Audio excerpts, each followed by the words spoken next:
Logan, a guy who, sometimes goes 6 innings with 2 punch-outs, but still finds a way to get outs if he can get lazy fly balls and ground-outs.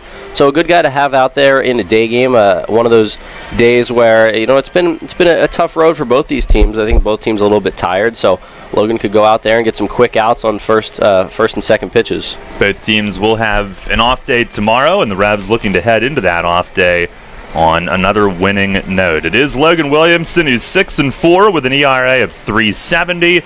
Right-hander Dennis O'Grady, 5-3, .383 ERA in a handful of starts, a lot of relief work this season. He'll get the ball for Long Island here today, and again, the Revs looking to make it a second straight home series sweep. They come into this one having won a season-best 5 in a row at Peoples Bank Park. Coming up on our pregame today, we have part 2 of Michael's conversation with Ryan Dent, who hit another home run last night, second straight game with one, and the career-high 14th of his season. Michael was talking about Ryan's approach at the plate. We know what kind of fielder he is, and he has stepped it up a notch offensively here in his second season in York as well. So stay tuned for that. We'll hear from Mace on last night's performance and today's matchup coming up shortly. Also, first pitch today set for 1 o'clock here on a sunny, warm Sunday afternoon at Peoples Bank Park on Sports Radio 1350 WOYK. Show your patriotism and Rev spirit with the new York Revolution Hat Pack. Get 6 undated ticket vouchers to use any way you'd like and 2 parking passes, plus an exclusive Revolution hat featuring the Revs logo in red, white, and blue. It's an exclusive design from York's own Legacy Athletic and one you can only get through this special offer. The Revs Hat Pack. 6 game ticket vouchers, 2 parking passes, and an exclusive Revolution baseball cap, all for just $75. Get yours while supplies last at YorkRevolution.com or 717-801-HITS. There are few situations more stressful than having someone else's well-being in your hands. That's especially true when you're providing senior home care for a member of your own family. The team at Visiting Angels is committed to providing families with the best possible in-home care services. We'll help your loved one continue to live at home and help you find peace of mind. Locally RN-owned and nationally known, Visiting Angels is America's choice in home care. Specializing in dementia care for adults and their families, our team will help with bathing and dressing assistance, medication reminders, errands, shopping, light housekeeping, meal prep, friendly companionship, flexible hourly care, and respite care for families. Senior Home Care by Angels. Visiting Angels is hiring qualified caregivers. Call our York office at 717-751-2488. That's 751-2488. Or online at visitingangels.com.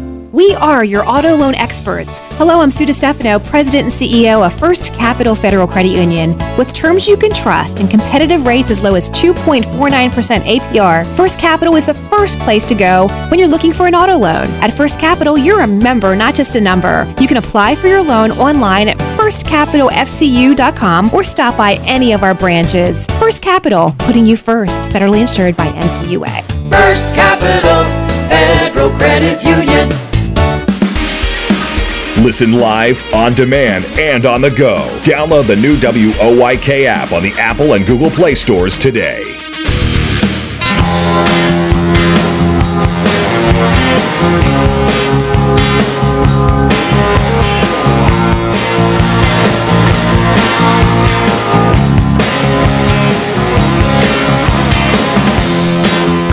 Revs and the Long Island Ducks today. Revs looking to make it a series sweep. And our pregame chat is with Ryan Dent. Michael Mark Antonini caught up with Ryan yesterday. We had part 1 of that interview. We, of course, as always, will have the entirety posted on our SoundCloud page and our archive center on the app and all of that. But we pick it up with part 2 today, talking about Ryan's season at the plate and yet another home run, of course, for him in last night's game. What's your general approach at the plate? You talked about driving the ball, but what are some other things you look for? Maybe pitch sequencing or wanting to go to left center, right center, stuff like that? I don't necessarily pick spots. I generally like to be a little bit more aggressive. For me at least, when I'm aggressive, it kind of gets me locked in to the at-bat early. So, I may have a couple at-bats where, I may not swing at good pitches early in the count, but for me at least, it gets me engaged. And I'm not a guy that wants to go up there and watch a lot of strikes go by. So for me, definitely the type of hitter that I am, I want to be aggressive, and I always strive to drive the ball. I feel like it's a lot more beneficial for the team if I can, slug a little bit better and hit doubles and triples and homers like that, and not just singles. Because it's tough to string together, 4 to 5 hits in an inning. So if one guy can hit a single and I can hit a double, that's a run. You know what I mean? So I think it definitely, for me at least, I want to try and slug and try to drive the ball as much as I can. Not necessarily home runs, but something in the gap. Well, the 3-run home run for you last night came with 2 outs, and it was the middle hit of 5 straight hits for you guys. So within stringing hits together, especially with 2 outs, does the approach change when there are 2 outs in an inning?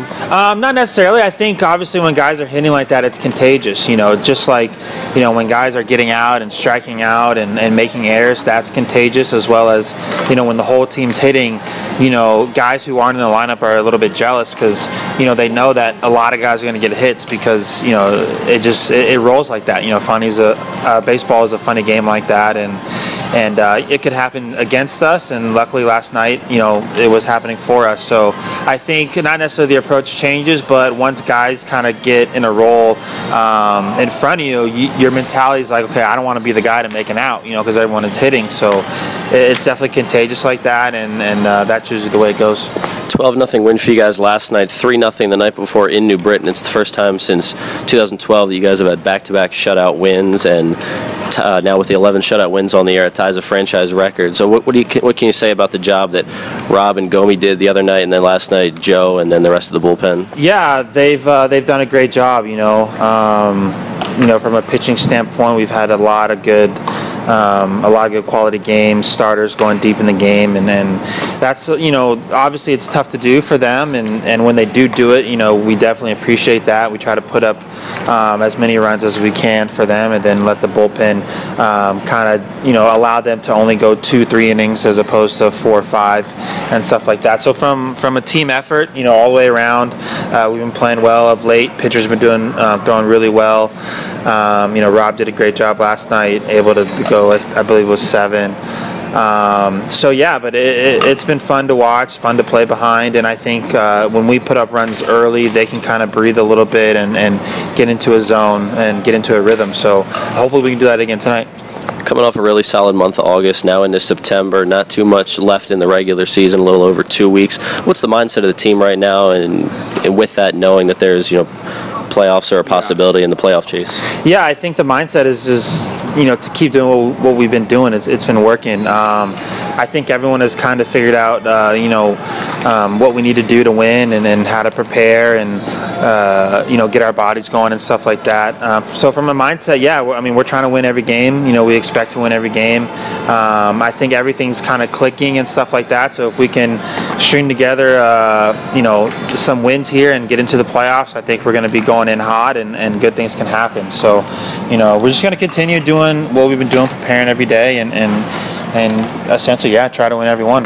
Revs shortstop Ryan Dent joining me on the pregame show. Ryan, appreciate the time, and keep doing what you're doing out there. Yeah, no problem. Thank you. All right, Ryan Dent joining Michael Marcantonini on the pregame. That was part 2 of that interview. We'll have the entire thing posted on our SoundCloud page and the Archive Center on the new WOYK app coming up later on tonight. Right now, we'll take a break pregame. We'll hear from Mace on the Broadway Transmission Manager's Report coming up next. You'll always hit it out of the park with great Best Yet products from your neighborhood Sure Save stores. Like party platters with $18.93 deli items. Team up Best Yet hot dogs with Best Yet kettle cooked chips. And get Best Yet 12 packs of soda and Best Yet Rising Crust pizzas at Sobel's Markets in Shrewsbury, Stewartstown, Whiteford, and East York. And at Nell's Market Fresh Foods in Spry. Hi, this is Dan Patrick. Join me weekday mornings at 9 on Sports Radio 1350 WOYK.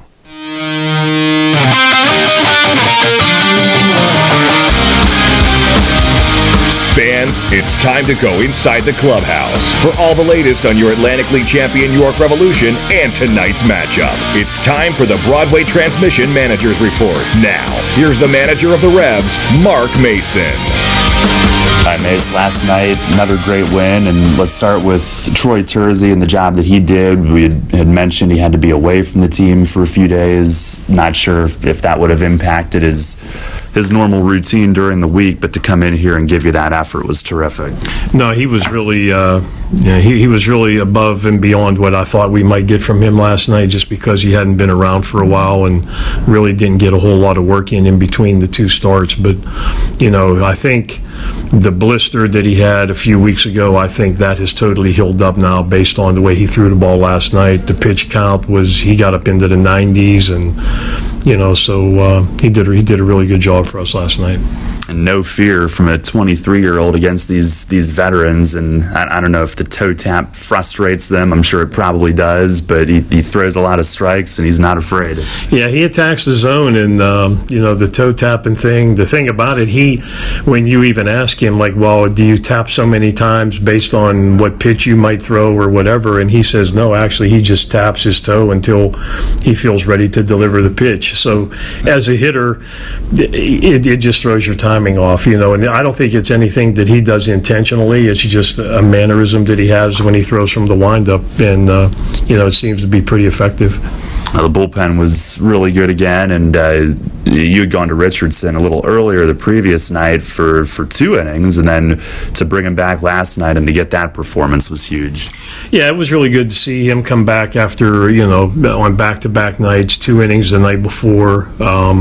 Basically, what I tried to do last night, I was trying to match up, once Tersey came out of the game, I was just trying to match up our bullpen with where they were in the lineup, righties, lefties, whatever. And, we were fortunate that it worked out for us, that in the 9th inning they had Washington leading the inning off, a left-handed hitter, and Cabrera switch-hitting catcher, so it just kind of worked out good in that situation that we were able to get Richardson in, and, and it did match up pretty good for us.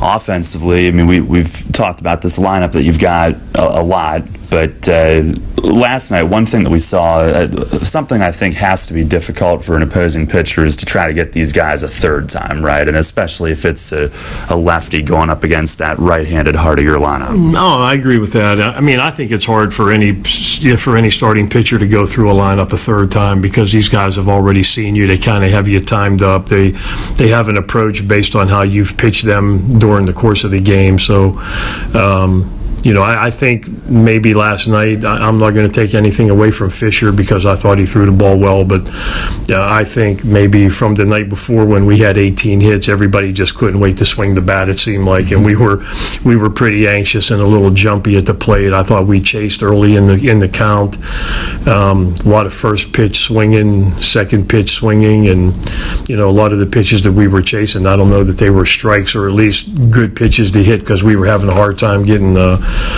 good contact on the ball. But Ryan Dent once again comes up, and our first hit of the night eliminates a basic no-hitter that's going on and a shutout on one swing. So and then when things like that start to happen, we did just enough. They pitched really well, and we scratched out enough offensively to get that. Well, today, Sunday, anything that you do differently lineup-wise to try to give anybody back-to-back days off? Well, we're really not giving anybody back-to-back days off here. We're going to give Tejeda the day off because, catching day games after night games, and he's been catching all week since he came back, so we're going to get him out of there today with a lot of games coming up this week. So he's going to come out of there, and we'll get Diaz in there tonight. And, Melky is not here right now. He had to leave the team for a couple days, so he won't be back until our game on Wednesday. So Burgee will be in there DHing today, and Mitchell will be back in there tonight in right field, and we'll go from there. You've got Logan Williamson making the start. Just saw him walking in a short time ago. What's he like the hour before a game, especially an early game? Yeah, He's pretty intense. Probably a little tired right now, which I have to say, sometimes when you're a pitcher that throws, some off-speed stuff, sometimes that fatigue factor is a good thing because you can't overthrow those pitches and they kind of work a little better. But, Logan, he'll have the game face on here real soon, and, he'll get out there with Fletch, I'm sure, around 12:30 and get cranking up. All right, Mace, thanks a lot. Good luck today. Yep, thank you. Send bright stars through the perilous fight, o'er the ramparts we watched were so gallantly streaming, and the rocket's red glare, the bombs bursting in air, gave proof through the night that our flag was still there. Oh, say does that star-spangled banner yet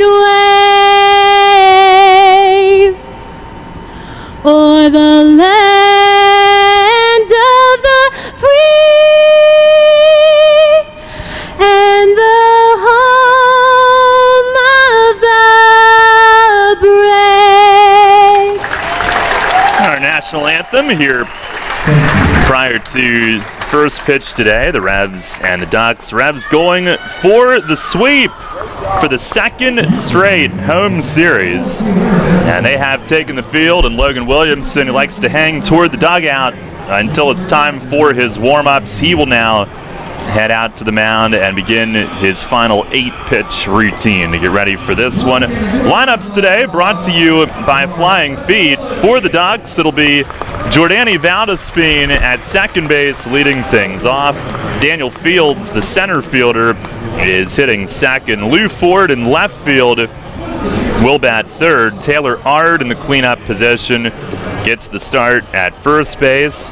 Ramon Cabrera will DH and bat fifth. Deoner Navarro is back in there catching. He was inactive for a day last week and was not in the lineup the first couple of games here, but the big league veteran will catch and hit sixth.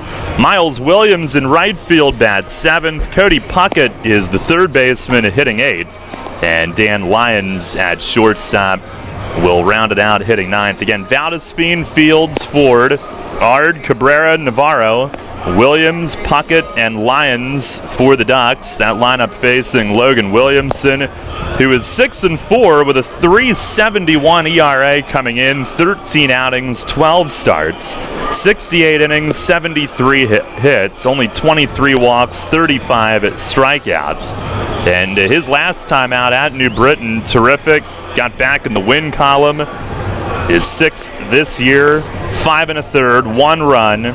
Took a shutout into the sixth. Did have a high pitch count, getting out of a couple of early bases loaded jams. In fact, he had bases loaded 1 out in the first inning and got out of it. Bases loaded, no outs in the third inning and completely got out of it. And the Revs won that game at New Britain last week.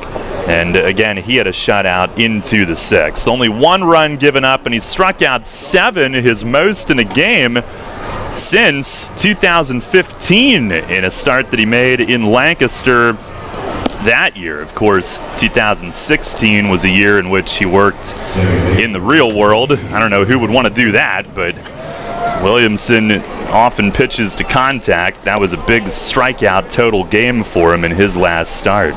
Jordani Valdespin will lead things off. Revs are in the home whites today. Ducks are in their alternate black jerseys. And a big one on tap. The Revs with a win would be ahead of Long Island in the overall record after all of this. Williamson hiding his face behind his glove. Maybe a tribute to Grant Sides as Valdespin digs in. And we're set to go. Our Dasher Investment Services first pitch today.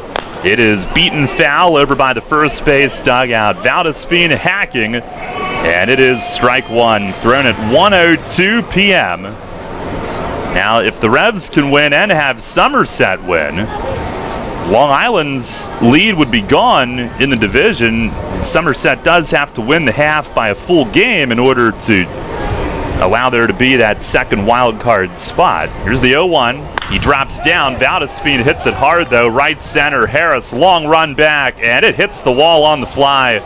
Zoe plays the carom. He will rifle towards second, but Valdespin slides in with a game-opening double, and it hit just right of the LED board on the green padding. There's one section in between the LED and the PSECU sign, and it hit it a little over halfway up. That was a pretty good shot.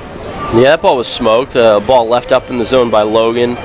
Valdespin didn't miss it. Luckily for the Revs, it stays in the park, and Zoe played that really well out there.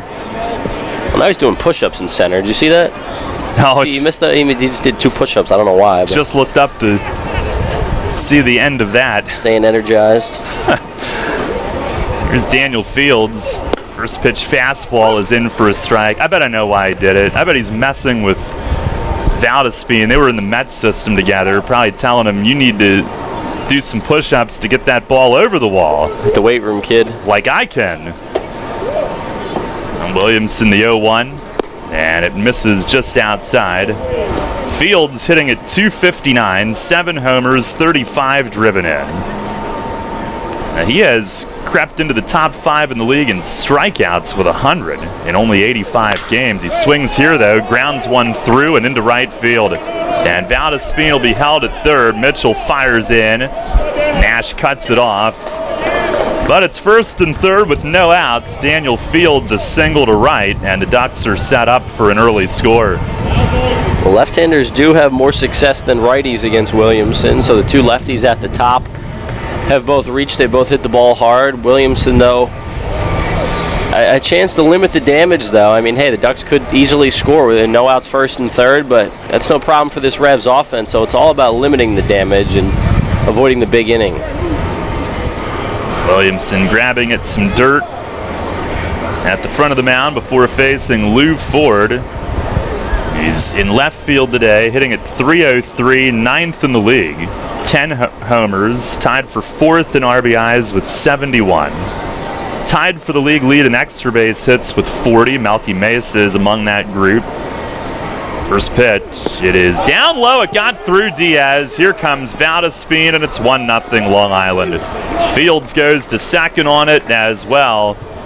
We think initially from here pass ball, but they're going to look at it and see if it was in the dirt first. But right through the wickets. Yeah, it's tough right there, and that's not how you wanted the first run to score. And figure at least if you're able to get Lou Ford to hit a ground ball or a fly ball, that's even a sac fly, you at least get 1 out of it, but still no outs and another man in scoring position. Valdespin's league-leading 91st run. Pitch to Ford is bounced at third, and Castillo drop steps to his left to play the hop. He'll fire it across to first. Nicely done. 1 away. He pivoted back with the left foot to give himself a little room and looked Fields back at second and then showed off that arm. And by the way, it will be a wild pitch. They did determine that it did hit the dirt, maybe even home plate based on the sound. Now here comes the K-man today, Taylor Ard, the cleanup hitter, hitting at 288, 15 home runs, 59 driven in. We have a good amount of cloud cover at the moment, and the sun was hidden for a moment, but now back shining brightly as Williamson fires a strike to Ard. Our plate ump today is Tom Gandolfo, James Clayton at first, Jerry Martinez at third base. Williamson, who loves the big games, he has maybe had some, I'll wait till after this pitch, a changeup that missed just a little high, and he's upset, hollering, "Where is that?" We'll go to the rosin bag. He's a little amped and a little heated early, but that's his style. That's what makes him uber competitive. But I was about to say the first inning is maybe the inning in which he's had the most trouble this year, and he hasn't always been hurt by it. He's had a lot of first innings like his last start, base runners, but escaping. Now the 1-1. Swinging a ground ball to short, and Dent up with it cleanly. He'll step into the throw and fire to first. 2 down. And again, Fields has to remain at second. That's a good job by Logan to get back-to-back ground balls. I think it's a lot easier to pitch when, I mean, you didn't want the run to score from third, but now that there's no runner on third, I think it's easier to pitch knowing that, hey, a ground ball to the left side isn't going to get a run in, and it's also going to keep the man at second base. So Logan does a good job doing that, getting 2 right-handers to just kind of roll over on it and bounce one over to that side. And now Ramon Cabrera trying to keep this just 1 run in the first. Cabrera, the DH. He had started behind the plate the previous 2 nights. First pitch, fastball just inside. Switch hitter bats right. And he is hitting .266, 2 homers, 27 driven in. He's been a little bit better from this side of the plate, up near 300 against lefties. Williamson ready and steps off. I think I said earlier the Revs in the home whites. It's actually alternate whites today with the navy and gold shoulder stripes. Revs in script print across the front. And the 1-0. There's a strike. Fastball outer edge. Our weather brought to you by Heritage Lawn and Landscape Care. The board reading 91 degrees at the start.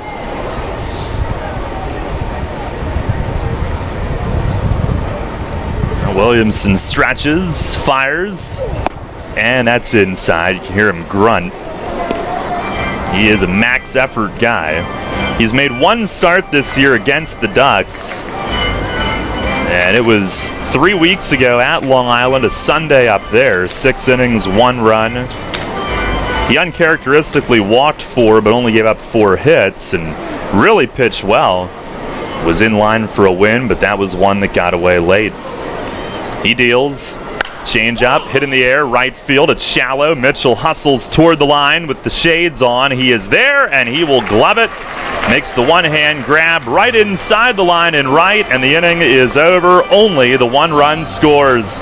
2 hits, 1 man left. We've played a half inning today.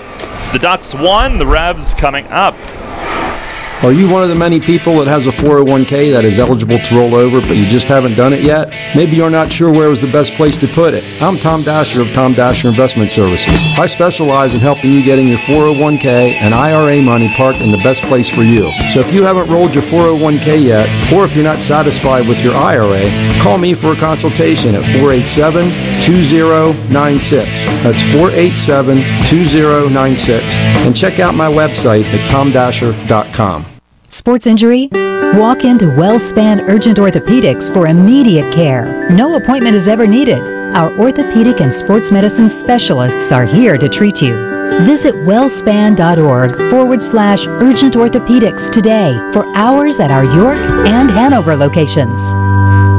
There's a lot of talk out there about good health care. We all want a good plan. But step outside and take a good look at all those beautiful trees and shrubs in your yard. Do you have a plan to maintain their good health? Heritage Lawn and Landscape Care has a veteran staff of 12 fully licensed and trained tree health care professionals to rely on, including 10 certified arborists and 3 PA certified horticulturalists. So don't let your trees and shrubs fend for themselves against Mother Nature. Visit heritagelawnandlandscape.com and get world-class care right in your backyard. The Revolution plays here. Play ball! The new Sports Radio 1350.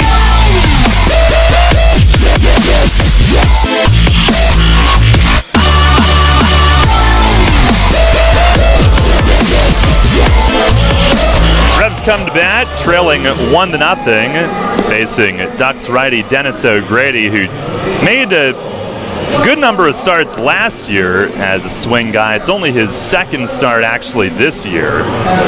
Every one of his other 48 appearances has been in relief. He's 5-3, 3.83 ERA, and they've actually used him in some high leverage setup spots this year, which is a little bit different for a guy that was kind of a long guy and a spot starter last year and in the rotation for some full turns. But 49 in the 3rd innings, 50 hits, 17 walks, 33 strikeouts. Opponents hitting .270.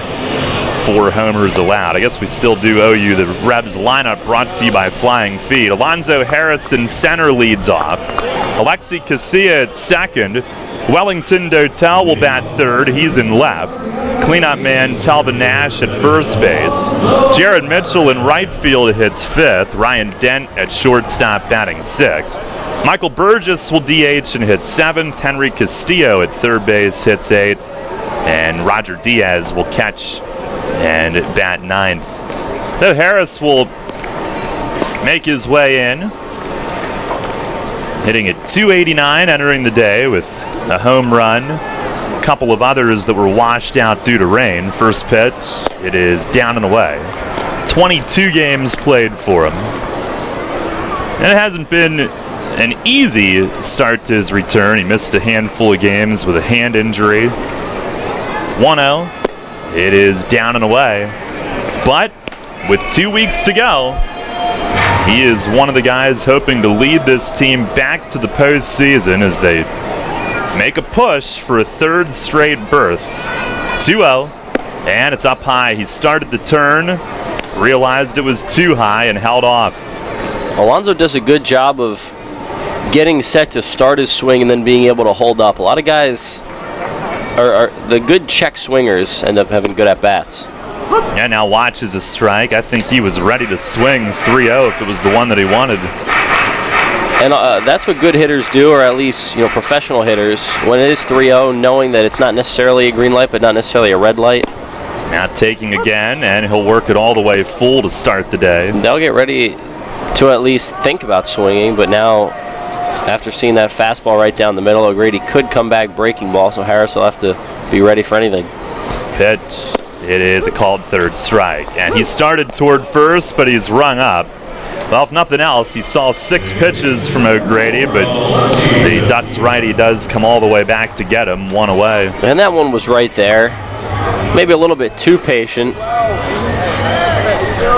But like you said, at least seeing 6 pitches, I'm sure Mace would have liked to see him swing the bat at least once there.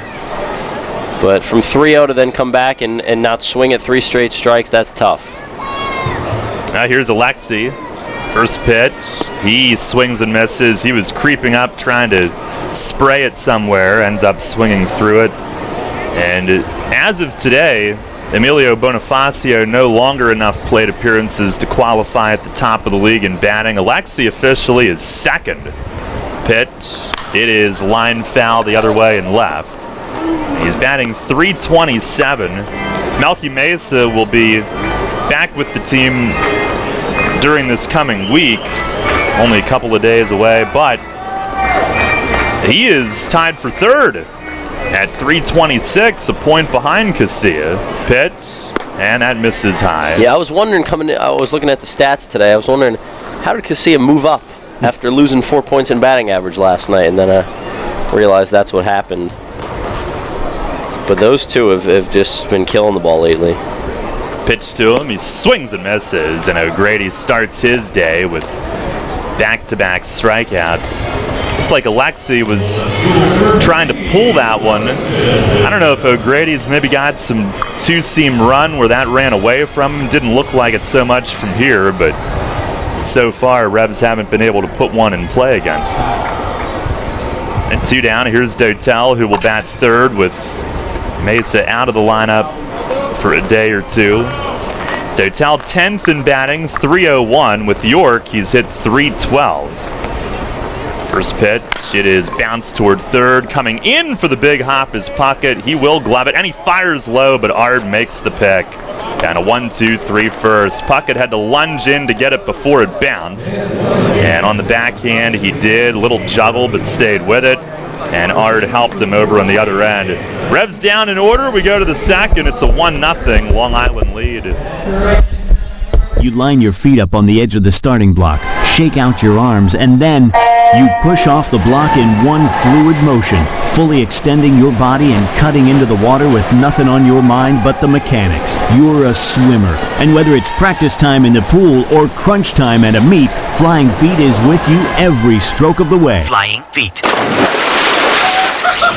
Flying Feet Sports Shoes is a swimmer's paradise. Get suits by Dolphin, Speedo, Nike, Arena, and Tier. Pick up practice gear, team gear, and training equipment like fins, snorkels, and kickboards. The Flying Feet team has high-tech competitive suits, customizable caps, goggles, even goggle repair items. Shower down with swimmer shampoo and body wash, plus suit wash to limit the wear and tear of chlorine. Time to dive into the pool?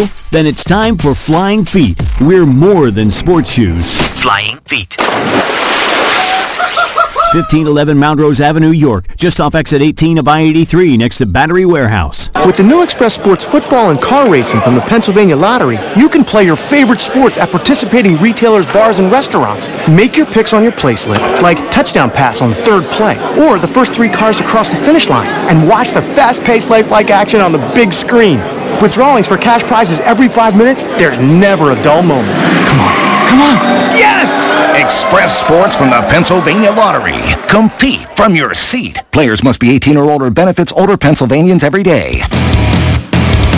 The Baltimore Baseball Show with Dan Connolly, right here on Sports Radio 1350 WOYK, York.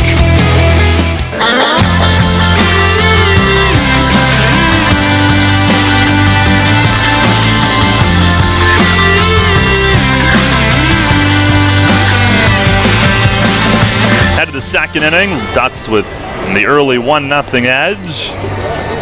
Logan Williamson back to it here in the second inning as Deoner Navarro leads things off. Former Big League All-Star.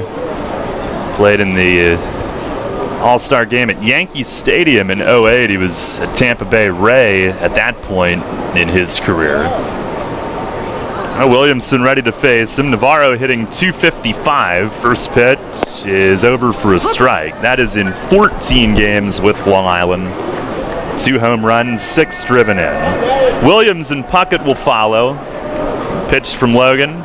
And he's swinging a pop-up. Nash at first will drift toward the line, backpedaling slightly, and makes the grab just behind the infield dirt and just inside the line in right, 1 away. Williamson entering today, 3rd in Revs history, 27 wins all time, 3rd in starts. This is his 85th, 3rd in innings, over 460, 5th in strikeouts, 225. Pitch to Miles Williams, a swing and a miss on a fastball, and maybe the all-time leader in grunts. Yeah. As Williams swung through it. I think he's definitely up there. Now the wind and the pitch. And a changeup over for a strike. He held it in that time. We're going to have to start miking just him up, which would be most entertaining. Do the same thing every time. Just a grunt. Now he winds, fires. And a swing and a miss. Changeup in the dirt, smothered by Diaz. He puts on the tag. 2 down in the inning. And Williamson with his first strikeout of the day. He wasted no time on Miles Williams. That was a great pitch down in the zone. Williams is coming off a really good game last night. Really the only Duck that could get anything going offensively against any of the Revs pitchers. So it's good to see Logan get him early.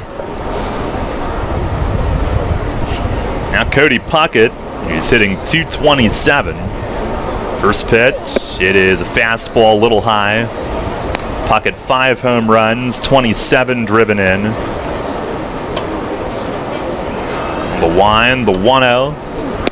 And Williamson locates, outside corner for a strike. His 7 strikeouts last time he fires. And a swing and a foul back out of play. His most since June 19th, 2015, a 3-1 win in Lancaster. That's when he struck out 7 in his last start. Shakes off, now he's ready, kicks, fires, and misses high and away. Revs trail 1-0 here in the second inning, but Logan looking to get the boys right back to the plate.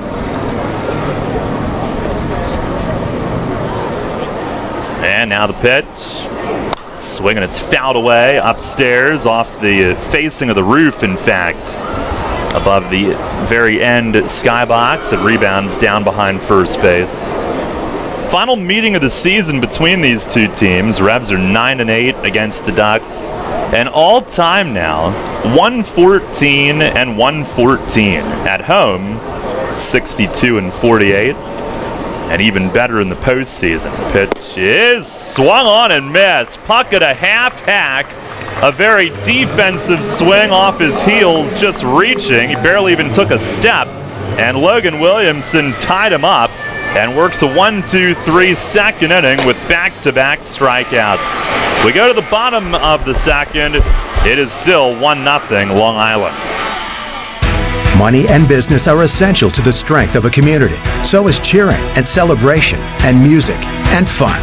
That's why York Revolution games, concerts, youth sports, special events, and more happen at a place called People's Bank Park. People's Bank has been serving York County for more than 150 years. Always cheering, always celebrating, always committed to the things that make York County great.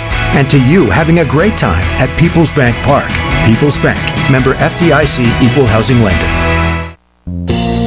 You'll always hit it out of the park with great Best Yet products from your neighborhood SureSave stores. Like party platters with $18.93 deli items. Team up Best Yet hot dogs with Best Yet kettle cooked chips. And get Best Yet 12 packs of soda and Best Yet Rising Crust pizzas at Sobel's Markets in Shrewsbury, Stewartstown, Whiteford, and East York. And at Nell's Market Fresh Foods in Spry. Wealth is the ability to feed 100 stray dogs. Turn empty parking lots into playgrounds. Watch your child walk down the aisle. As Henry David Thoreau once said, wealth is the ability to fully experience life. At Smith, Mayer & Little Wealth Advisory Group, we help our clients identify their ambitions, dreams, and financial goals and develop actionable plans to pursue their passions and interests. Let our wealth of knowledge about wealth help you fully experience life. Visit us at wealthofknowledgeyork.com. Janney Montgomery Scott LLC, member NYSE, FINRA, and SIPC. This is Jay Gauls. You're listening to York Revolution Baseball on the home of the Revs, Spurt Radio 1350, WOYK. First in York, first in sports.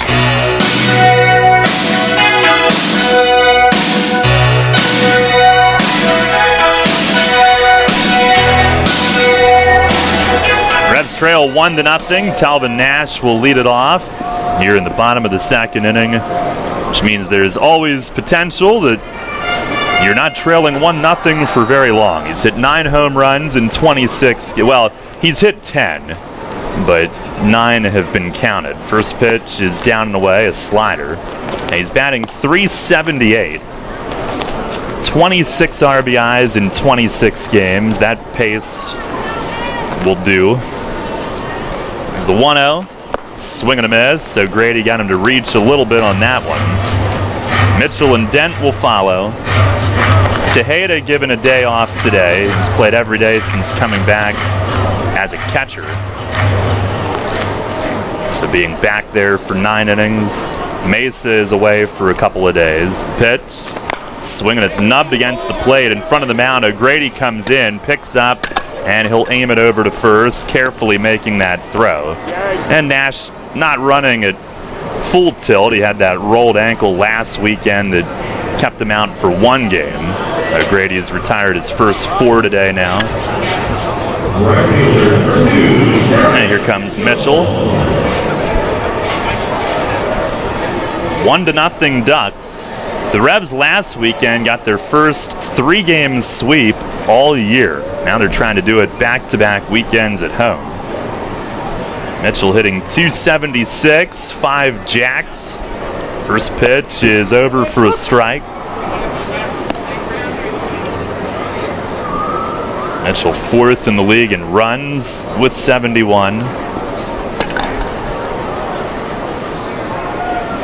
O'Grady ready, delivers, and it's up and in. O'Grady, not a big guy. He's listed at 5'10", 205. He is from the island. He's from Floral Park, New York. Made it to AAA in the Padres system.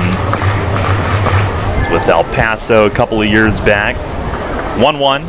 And a line drive right center field toward the gap. Williams over, can't get there. Down for a hit, he'll glove it on a hop on the warning track, but Mitchell's into second, standing with a double. Revs have their first base runner of the day, And it's a two-base hit for Mitchell to the gap in right center. He got a pitch he was able to drive and turned on it. You could see the hands flying through the zone, being able to throw the hips through the zone too. And that ball was hit a long way. That's not just a line drive into the gap. That ball had some carry on it and was able to get all the way to the wall. It's a nice looking swing from Jared Mitchell. Got not under it, but he was able to get some elevation on the swing. Now a 12-game hitting streak for him, the Revs' third longest of the year.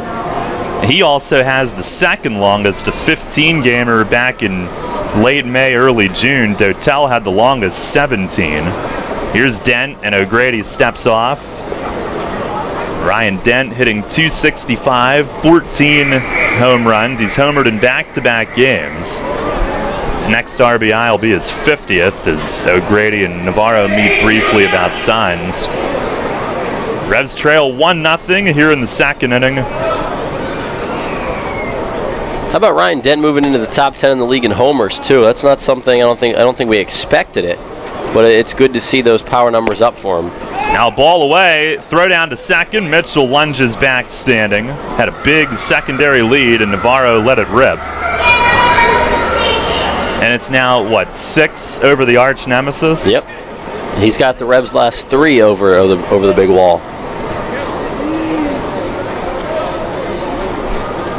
Yeah, he's homered in 3 straight home games, actually. I'm an arch nemesis historian at this point in the year. Yeah.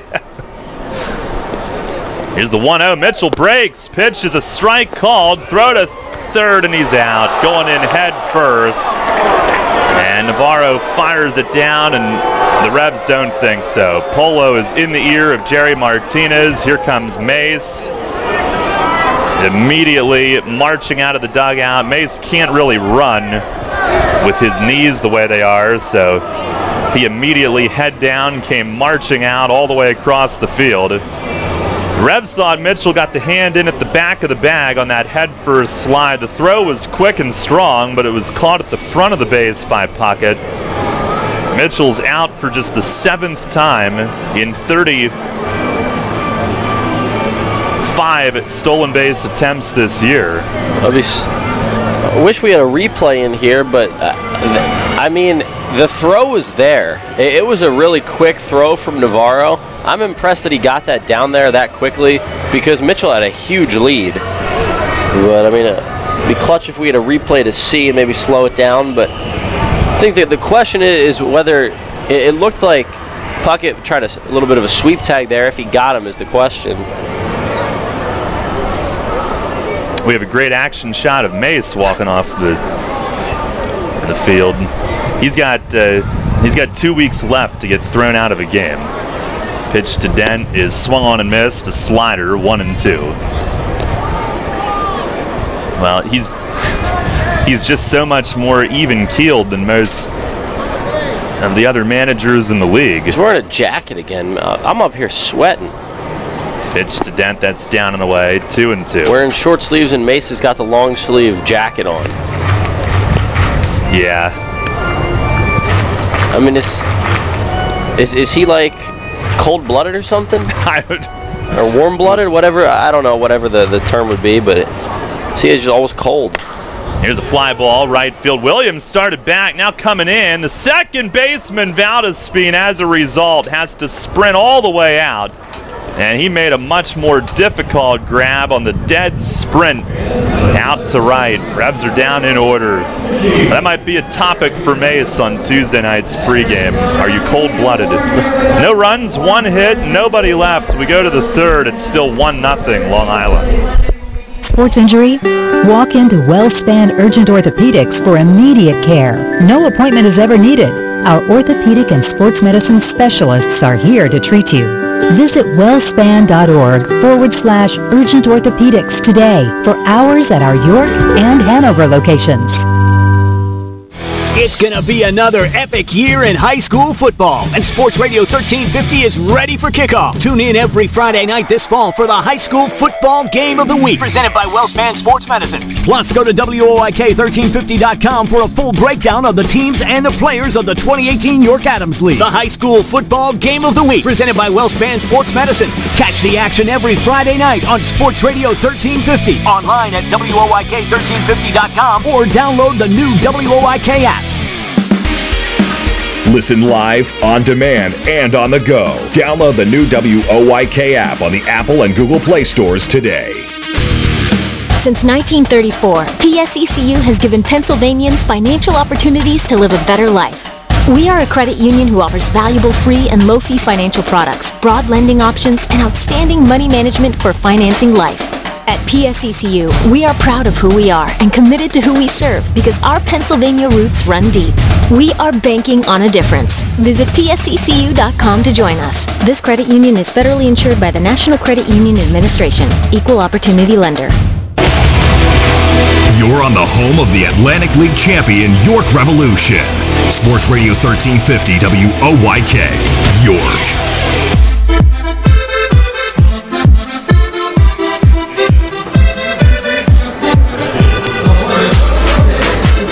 Head of the third, it's still 1-0 Long Island, and Michael, that disputed call at third base could have cost the Revs a run the way that Dent hit that pop fly. Sure could have, and you look at that ball out there and the depth of it. Williams and Wright wasn't getting to it, and if he had gotten to it, he would have been able to run through it and make a good throw home, but he wasn't getting there. It was Valdespin at second that had to make the grab, and his momentum was taking him towards the right field corner. With Mitchell's speed, he probably scores. Here's Dan Lyons leading off the third. Williamson fires high. 9-1-2 in the order. Lyons hitting at .224. 6 homers, 31 knocked in. Pitch inside. He has to jump back. He has hit .304 against York. He's also hit safely in 4 straight overall. Williamson will go to the spike cleaner behind the mound for a moment, working on the footing.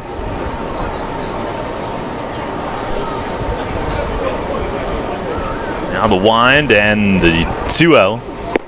And there's a strike for him. On our York Mitsubishi out-of-town scoreboard, first pitch moments away at New Britain Stadium, Somerset at New Britain. Pitch, it is off the plate away, 3-1. Everything else yet to begin. Road Warriors at Southern Maryland, 2:05. Lancaster at Sugarland, that's 6:05 Central. Pitch is grounded deep short. Dent over, backhands it. Leap throw to first, but can't get Lyons, who does run pretty well.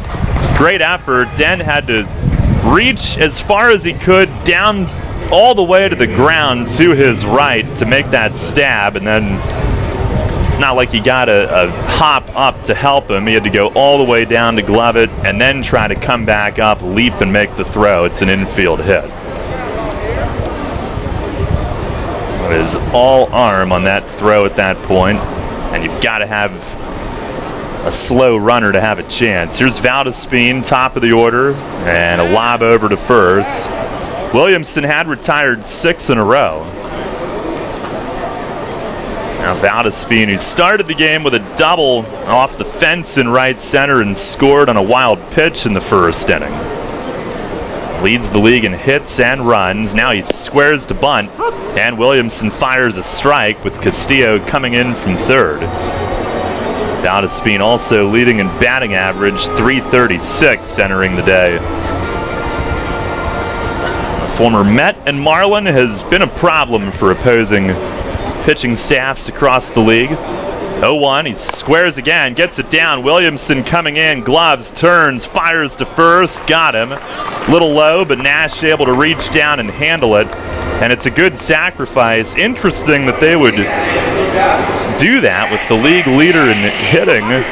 He does move Lyons to second with 1 away. I think it shows you the Ducks are playing for a low-scoring game today, not playing for the big inning, and that it does surprise me that even if Valdespin's not the league's leading hitter, why do it with a guy who's been so consistent swinging the bat and doubled off Williamson in the first inning? But the Revs will take it.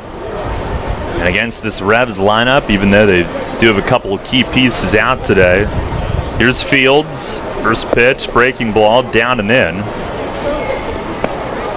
Maybe it says they don't anticipate a big inning against Williamson, so try to get one whenever they can.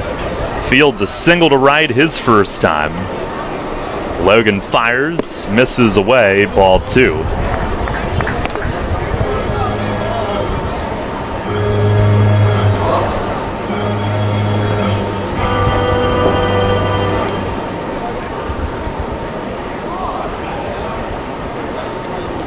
I think he motioned to Diaz that he couldn't see the initial signal. Now ready. 2-0. And a swing and a miss. Fields late. He was sitting off speed, and it was a high cutter. Only 85 on the stadium board, but he was very late. So he was guessing, or I wonder if Lyons tried to give him some info from second base, and it was bad info. Now ready, here's a look back, a pause. Logan looks down, back again, stares at Lyons, and now steps off. It's a 1-0 Long Island lead here in the top of the 3rd. Williamson trying to keep it where it is. Fires, breaking ball, and he snaps off a beauty of a curveball. Strike called. Sharp, tight, right through the zone. It's 2-2. Now into his stretch. Diaz will set up away, and Logan lifts, turns, and looks. Lyons back. He doesn't really throw a lot of curveballs, but if he's got one that good today, maybe we'll see more of that. Now Williamson ready. The 2-2. Threw it again, and Fields chips it foul on the ground down past first. Hit a weakly foul. Some days you will have certain pitches working better than others. Not a lot of lefties in this lineup today. In fact, the 2 at the top are the only 2. David Washington out, Anthony Vega is out. Williamson ready. Delivers, swinging a shot towards second, and Alexi handles it coming in. He'll throw over to first, 2 down. Lyons goes to 3rd. Fields reaching and kind of sprayed a humpback liner that if Alexi waits back would have been a slow one-hopper. He came in though, and it was a little bit of an in-between hop, but he's so sure-handed it didn't matter. That was a nice play by Alexi, and easily one that could have eaten him up or got off to his right or left based on how it bounced. But he used the chest to keep that in front, and that's a big out number 2. Runner at 3rd, 2 down. Here's Lou Ford. First pitch, it's down low, a slider. Ford a ground out to 3rd base his first time. Williamson trying to keep this at 1-0.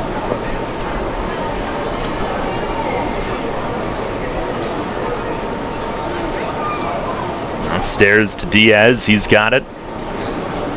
1-0 pitch, and a bouncer foul down the 3rd base side, right past Lyons, the runner. Williamson often is at his best when he's in some tricky spots. It's when he gets even tougher. Now the stretch, the 1-1, and a foul back off the netting. Might have been a change-up there, and Ford was a bit off on his timing. 1-2. Lyons at 3rd, a leadoff infield hit. They bunted him over. A ground out moved him further. Now the 1-2. Change-up popped up. And Casilla going out from second. It is Mitchell from right who's in, and he's got it in shallow right center. They played for 1 run in the inning, and they score a total of 0 in the inning as Logan Williamson strands Dan Lyons at 3rd base. It is still just 1-0 Long Island as we go to the bottom half of the 3rd. Rutter's has all your favorite seafood options. Tavern battered cod sandwich, crispy fried shrimp with bada bing dipping sauce, Flavorful crab and corn chowder, just to name a few. Rutter's Seafood. One try and you'll be hooked. Rutter's. Why go anywhere else for seafood? Will I have saved enough for college by the time she gets her driver's license? How can I ensure beautiful music is always made on the symphony stage? When I retire, can I take that vacation I always dreamed about? When life's persistent questions have you seeking answers, turn to Smith, Mayer & Little Wealth Advisory Group. Let our wealth of knowledge about wealth help turn life's questions into financial plans of action and memorable outcomes. Smith, Mayer & Little, answering life's most persistent questions. Visit us at wealthofknowledgeyork.com. Janney Montgomery Scott LLC, member NYSE, FINRA, and SIPC. Show your patriotism and Revs spirit with the new York Revolution Hat Pack. Get 6 undated ticket vouchers to use any way you'd like and 2 parking passes, plus an exclusive Revolution hat featuring the Revs logo in red, white, and blue. It's an exclusive design from York's own Legacy Athletic and one you can only get through this special offer. The Revs Hat Pack. 6 game ticket vouchers, 2 parking passes, and an exclusive Revolution baseball cap, all for just $75. Get yours while supplies last at YorkRevolution.com or 717-801-HITS. Rutter's Hot Dog Extravaganza is here. Rutter's Kunzler hot dogs and brand new corn dogs are only 2 for $2. Our amazing Kunzler bacon wrapped cheddar dogs and sausages are only 2 for $4. Earn 2 cents on fuel for every deal purchased. Must scan rewards card. Rutter's, why go anywhere else? This is Michael Click. You're listening to York Revolution Baseball, home of the Revs, Sports Radio, 1350 WYK. First in York, first in sports.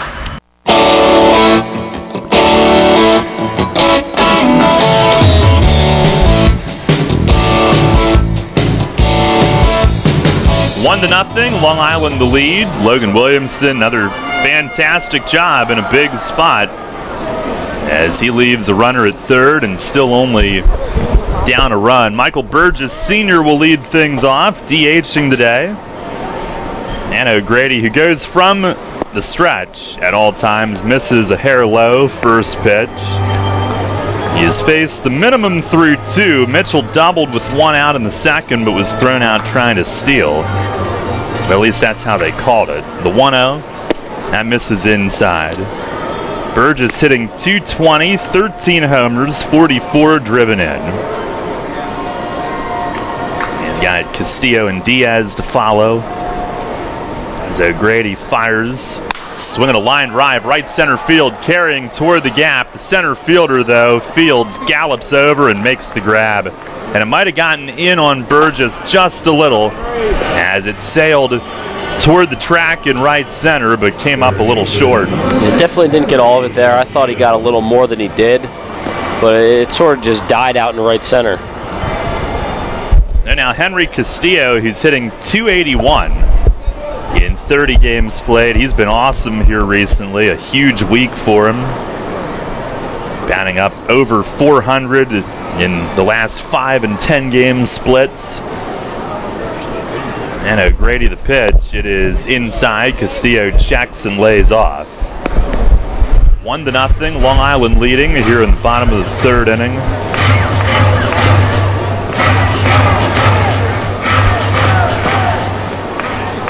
.1-0, and that misses away.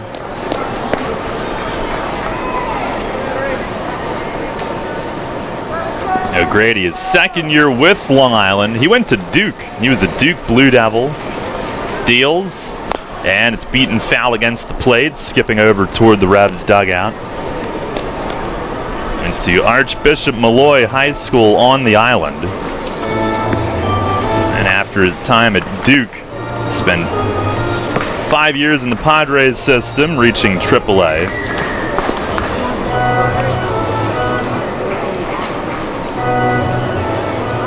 Now the 2-1. Swinging a ground ball, right side, cut off at first by Art, backhanding, and he throws to the pitcher, covering, and led him perfectly from way away from first base. Terrific play. Art backhanding, going away from the bag. And by the time he released that throw, he was over toward where a second baseman might be, and he connects with his pitcher. That was a really nice play. He's got some range over at first base, a guy who we've seen play some good third base too. But to be able to range to his right there and then still have plenty of time to make a throw. I mean, Castillo was out by a couple steps. That's a good play. Now Roger Diaz, first pitch is a generous outside strike call. Diaz hitting .204 in 20 games with York, playing for the first time since last Saturday. Pitch, and that is a called strike, outside corner. Revs got Tejeda back on the trip to New Britain. Clark played last Sunday. Grady is ready. The 0-2. And a swing and a pop foul the other way and right. Sounds like Clark's season may not be over yet. He has continued to make improvement with his finger. He is still on the DL. Another 0-2. Breaking ball, strike 3 called. O'Grady with a good one, and he spots it up and has his third strikeout. He's faced the minimum through 3, goes 1-2-3 in the third. We go to the fourth. Michael with the play-by-play. The Revs trail the Ducks 1-0.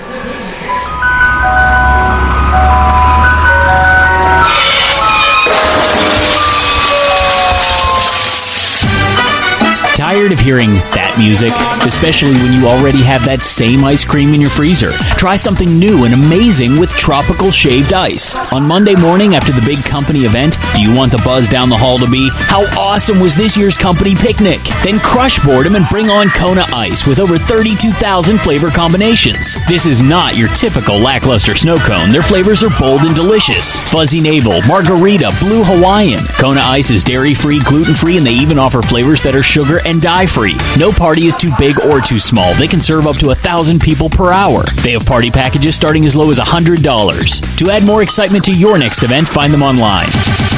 At Donegal, we understand there are many costs associated with running a business. That's why Donegal works with you to provide quality insurance products based on your business needs, and why we deliver that insurance at a price to fit your budget. Call your local independent Donegal agent today and discover why, when it comes to insurance for your business, Donegal is a better value. Contact Coatman Kunkel Insurance at 717-854-0300 or stop in at 3217 East Market Street, York. Locally owned and operated by Pam and Rudy Coatman. Coatman Kunkel Insurance. Local sports on WOIK are brought to you by Maple Donuts, a family tradition since 1946. This is Logan Williamson. You're listening to York Revolution Baseball on the home of the Revs, Sports Radio 1350 WOIK. First in York, first in sports.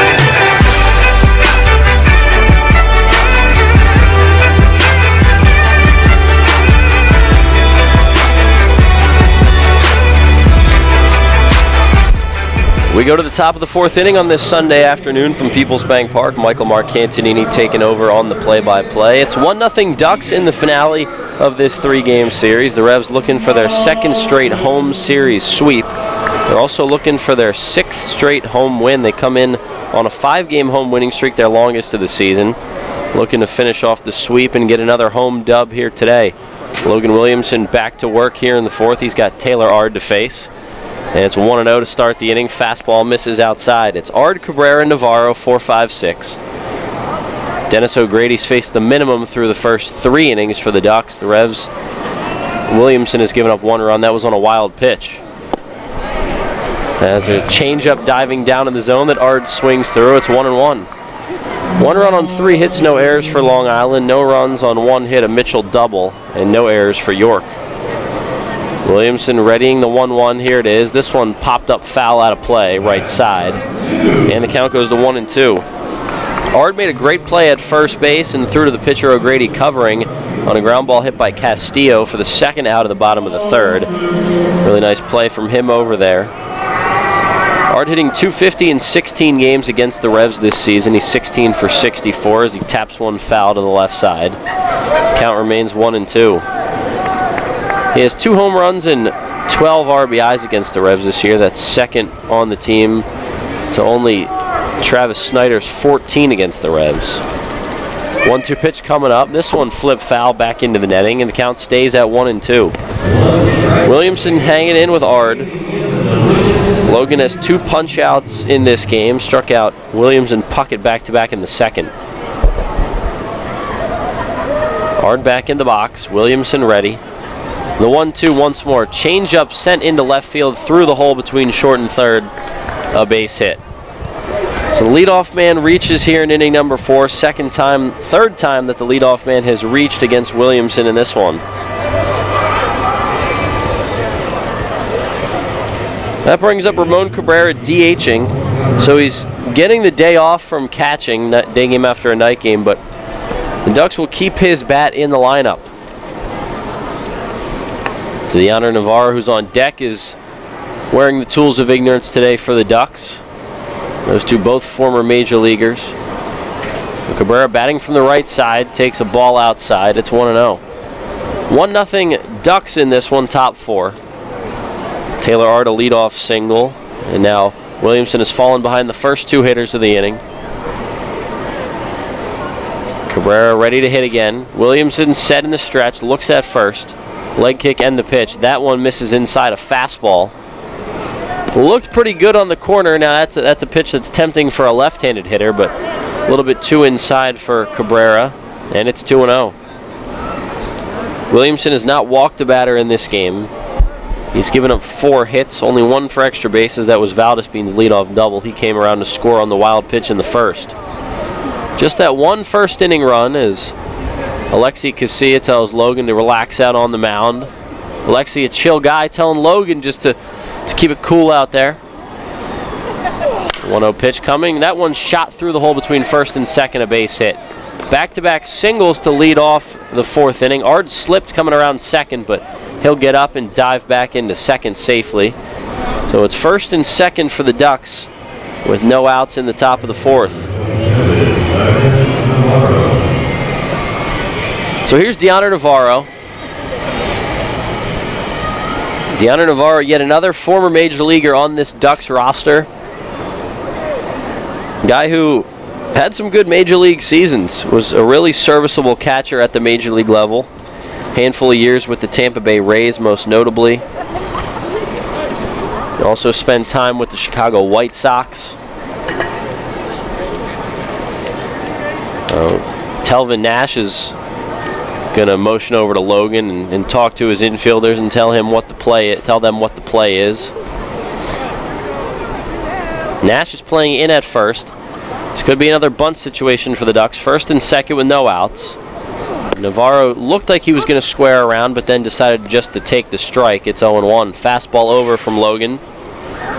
Revs down 1-0, top 4. Ard's at second, Cabrera at first. They both singled. 0-1 on Navarro, the right-handed hitter. And the pitch not squaring around. Fastball high and away. It's 1-1. Navarro spent 13 years in the major leagues.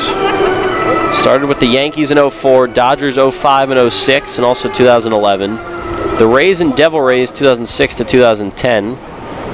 5 seasons there. I mean, he was with that franchise back when they were the Devil Rays, so you know he's been around a while. Was on the 08 World Series team for the Rays that lost to the Phillies. Pitch coming. Navarro lines it down the left field line. That's going to be a fair ball off the arch nemesis. Ard's in to score.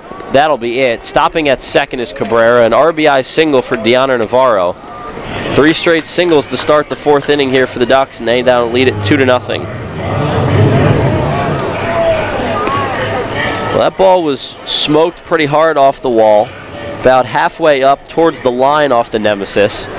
Dotel played it pretty well out there, and now Fletch is going to go out and make a visit, talk things over with Logan. It's 2-0 Ducks now. They have 6 hits through just 3+ innings. Logan still looking for the first out of the 4th. So Ard singled through the hole between short and third. Cabrera through first and second. Navarro off the arch nemesis to bring in Ard. Diaz out at the mound as well, talking things over with Logan and Fletch. Miles Williams will be the batter when this conversation on the mound ends. It is now 2-0 Ducks. They've scratched across another. Well, the meeting on the mound does end. Here's Miles Williams, 3 for 8 this series coming in. All 3 hits last night.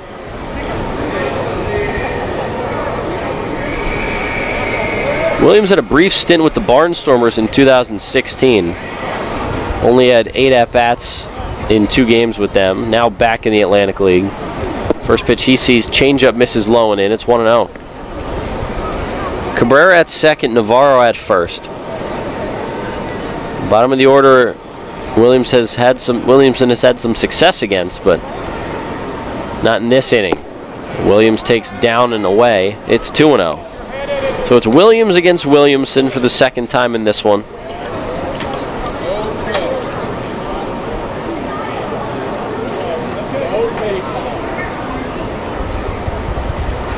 Logan set him out of the stretch. The pitch.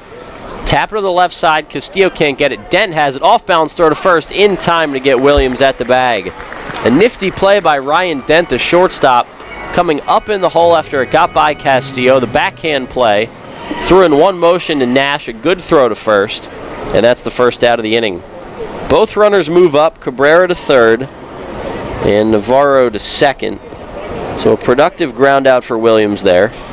One away, though, with second and third for the third baseman, Cody Puckett. Puckett was at third last night. He saw the go-ahead and eventual game-winning run and the game-winning hit chopped over his head last night when Tejeda doubled on a chopper to third that went way over Puckett. First pitch to Cody, misses outside. It's 1-0. Logan's fallen behind almost every hitter in the inning. Well, he has fallen behind every hitter in the inning. He's set again. Second and third, one out. Revs down 2-0 in the fourth. 1-0 pitch. Popped up left side of the infield. A changeup. Castillo's under it at third base, right by the bag. He makes the grab. And that's a huge out number 2 for Williamson. With runners at second and third and one out, he gets the pop-up. Now 2 outs in second and third. And the Revs defense, which was back, can now play fully back now and not have to worry about trying to cut a run off. Williamson has good numbers this season working with runners in scoring position. Coming into the game, opponents are hitting just .227 with runners in scoring position against Logan. Now that's a big pitch right there. A changeup, maybe his loudest grunt of the day, but it worked. 2 outs and runners at second and third. Here's Dan Lyons, the 9-hitter. He's at short again today. Lyons, the right-handed hitter, digs in.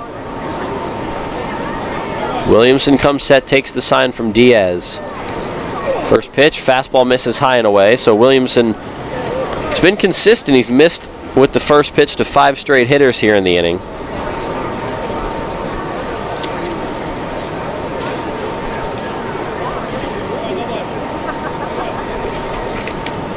Williamson checks second. Now the 1-0 pitch. Fastball, that one misses a little bit high and outside as well. Better than the first pitch, but still misses. It's 2-0. 2-0 Ducks top 4. Cabrera at third, Navarro the man at second. Lions 2 for 7 in this series. Has another hit today, so 3 for 8. He's reached base now in 5 straight games. He's hit safely in 5 straight. He's had a lot of success against the Revs this year. Coming in was batting .304 with 2 doubles, a homer, and 8 RBIs against the Revs, and that infield single in the third, another hit to his tally. 2-0 the count with second and third and 2 outs. Revs trying to get out of the inning. Williamson the pitch. That fastball is over for a strike. It's 2-1. The Ducks have gone single, RBI single, ground out to short, pop out to third in the inning.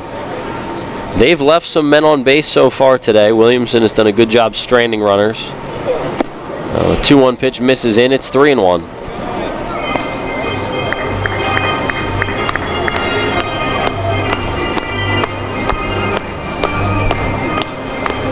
Revs and Ducks both off tomorrow. The Revs will open up a 4-game, 3-day series against the Road Warriors after this. And that ball's lined down the left field line into the corner. 2 runs will score. Digging for 2 is Lyons. Throw in from Dotel, not in time. Safe at the bag with a stand-up 2 RBI double is Dan Lyons. And the Ducks tack on 2 more. It's now a 4-0 game.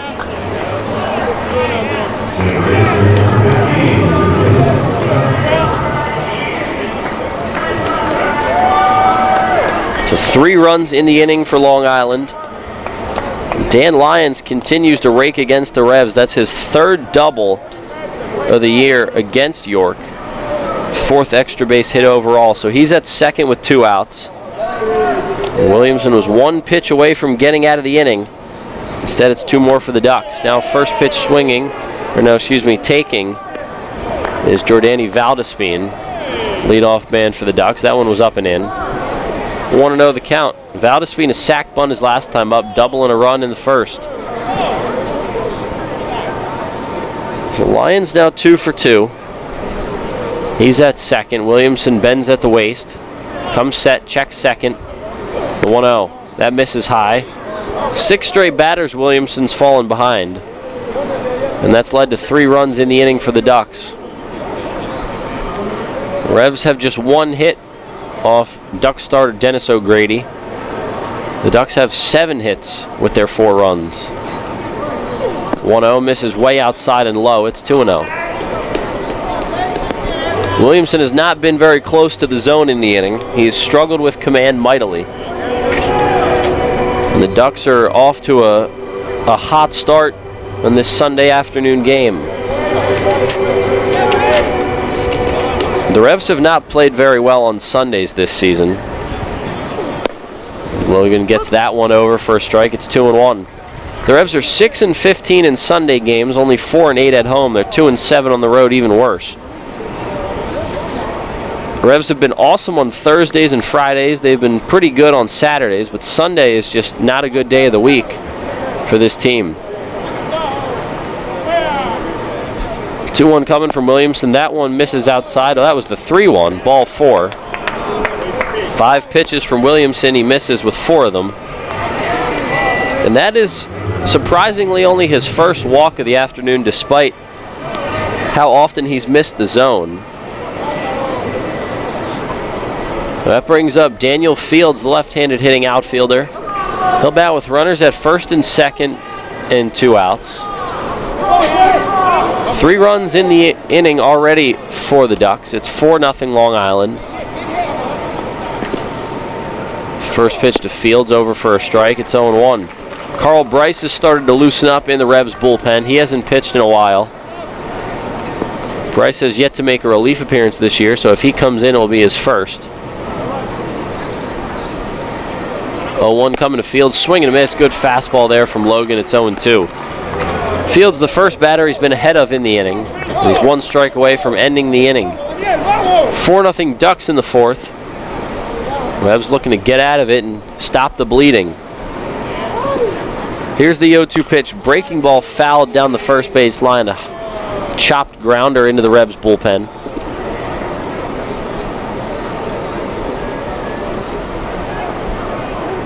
And the count remains 0-2.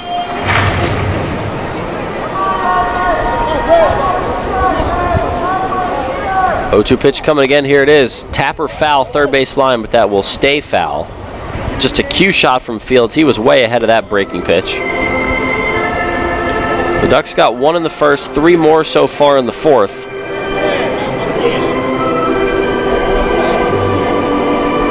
Dan Lyons' 2 RBI double with 2 outs and 2 strikes on him. The big blow so far. 0-2 again. Slider misses high and tight.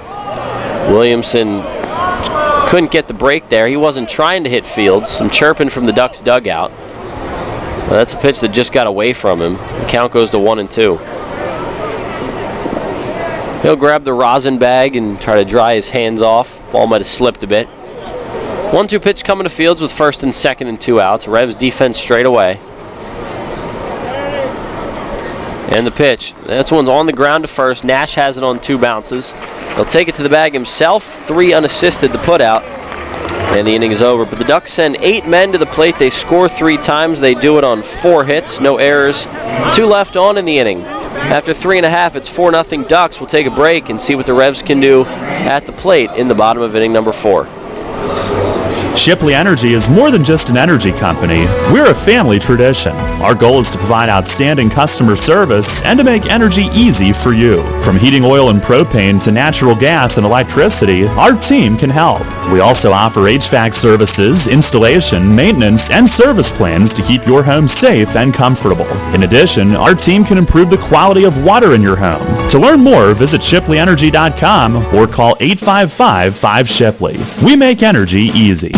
Hi, this is Steve Navaroli. Join me Saturday mornings at 9 for Central PA Game Day, presented by Neighborhood Sure Save Markets, right here on Sports Radio 1350 WOYK. Tune in each week as we break down the latest in high school sports, including Friday night's big games, the week's top performers, and the rest of the sports scene, both locally and nationally. Central PA Game Day, presented by Neighborhood Sure Save Markets, Saturdays at 9 on Sports Radio 1350 WOYK. First in York, first in sports. You trust AAA to work at every mile. But AAA doesn't just cover your car. They can also cover your home. AAA Home Insurance protects every square foot. And when you add AAA Home Insurance to AAA Auto Insurance, you get more protection and more savings.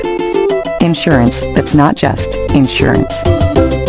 Talk to your local AAA insurance agent today or visit AAA.com to learn more about AAA Home Insurance. This is Paul Fletcher. You're listening to York Revolution Baseball on the home of the Revs, Sports Radio 1350 WOYK. First in York, first in sports.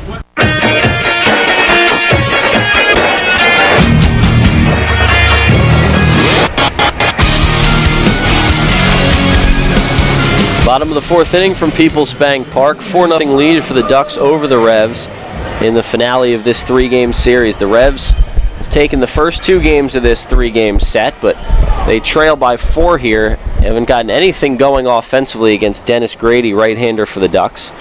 Just 1 hit allowed for O'Grady. He's faced the minimum through 3. Here's Alonzo Harris to face him in the bottom of the fourth. First pitch misses out of the zone. It's 1-0. Harris, Casilla, Dotel. The only hit is a Mitchell double with 1 out in the second. He was then caught stealing third. Harris struck out looking his first time. First pitch to him, over first, or second pitch is over for a strike. It's 1-1. Harris looked at 3 balls, then he looked at 3 strikes, saw all 6 pitches, did not take the bat off his shoulder in the bottom of the first. See what he does here. 1-1 coming. He doesn't swing at that either. A breaking ball on the outside corner, called a strike. It's 1-2. Harris hitting .289 through 22 games with the Revs. 1 homer, 7 driven in.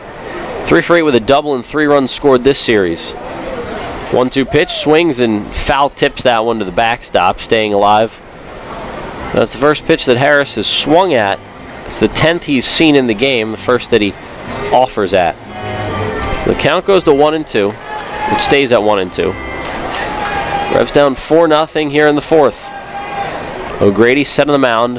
A 2-strike pitch, fastball misses high, evens the count up at 2. Harris re-signed with the Revs on August 3rd, same day that Telvin Nash came back. A little bit of a slow start for Harris, but he has since gotten hot. 2-2 coming, fly ball, shallow center field. Valdespin and Lyons both out. Coming in is Fields, and it's Fields who calls everybody off and makes the catch in shallow center. So Harris flies out, more so a pop-up, but it did get to the outfield. And now Casilla with 1 out in the fourth.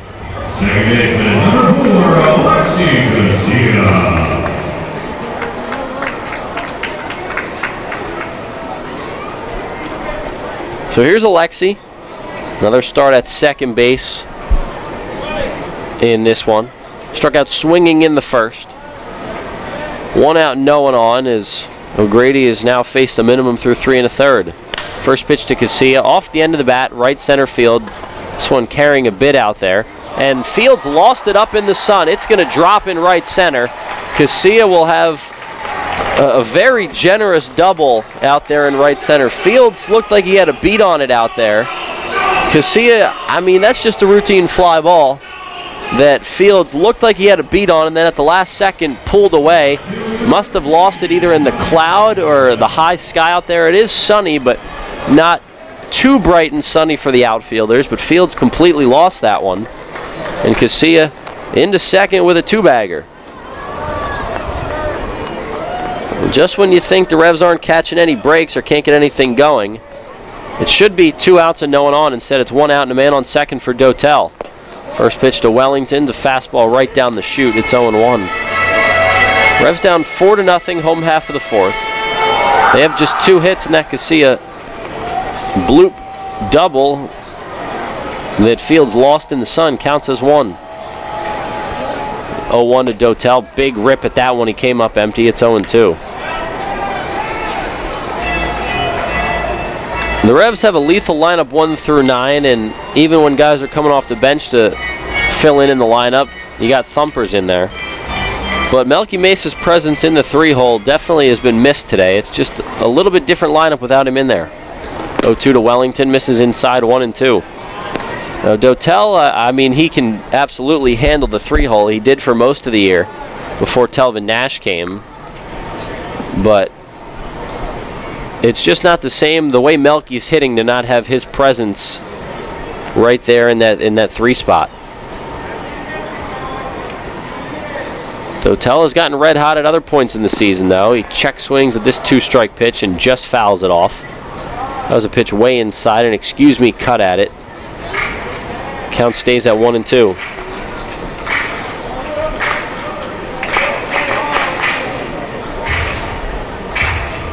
Revs a golden opportunity to get on the board here in the 4th inning. After Fields couldn't see the fly ball Casilla hit and let it drop.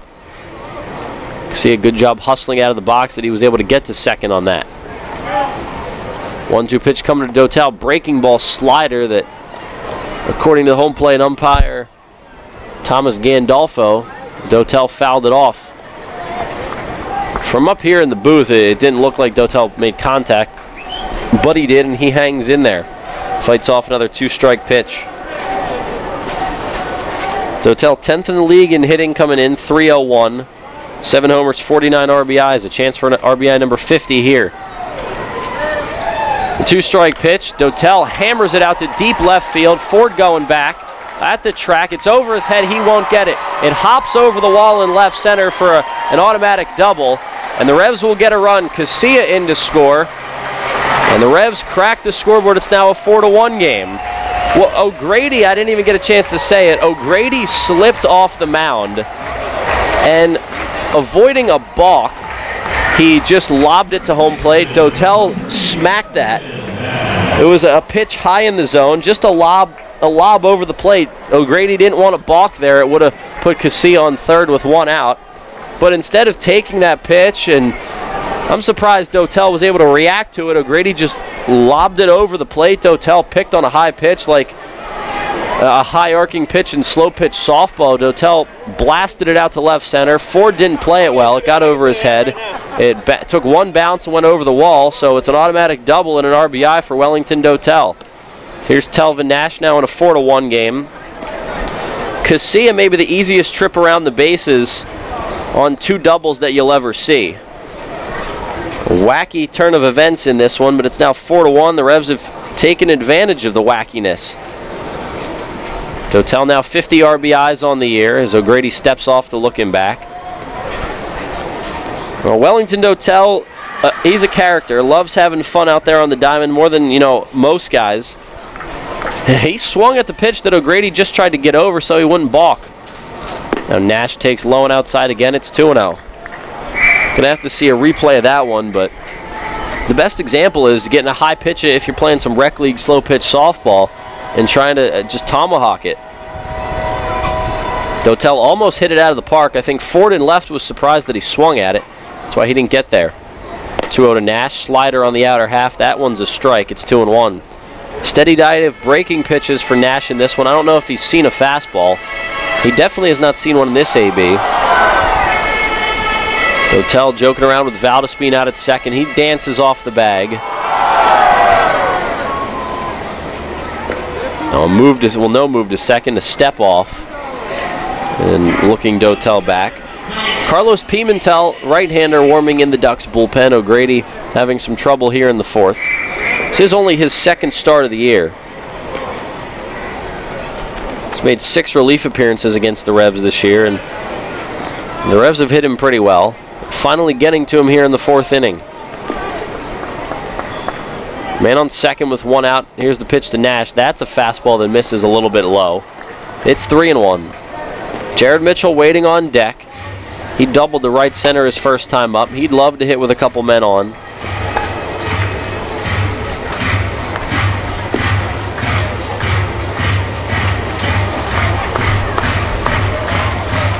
O'Grady set at the waist on the mound. Leg kick the pitch to Nash. Slider misses outside, ball 4. Nash sees 5 pitches, 4 are balls, 3 were sliders. 4 were sliders, actually. And he walks. Dotel stays at second. Puts Nash at first, and the tying run comes to the plate in the form of Jared Mitchell. The Revs have gone. Harris led off the inning with a flyout. Now here's John Brownell, the Ducks pitching coach, out to chat with O'Grady. So then Casilla was up. He hit one more so off the end of the bat, a fly ball into right center field. It did carry pretty well, but more so a lazy fly ball, and Fields looked like he was ranging over to make the grab.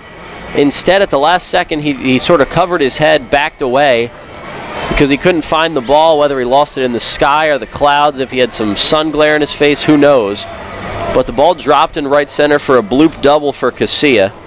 And then Dotel on a pitch that O'Grady slipped coming to the plate on. Instead of just holding on to the pitch or throwing it into the dirt, he lobbed it to the plate to avoid balking. Because Casilla was on second. Dotel decided, hey, why not? I'll swing at this pitch. Drove it out to deep left center. And went for an automatic double over the wall. And that's how the Revs scored a run. So here's Mitchell with first and second. He's the tying run. First pitch to him, pitch down in the zone. It's 1-0. Alexi at second, Telvin at first.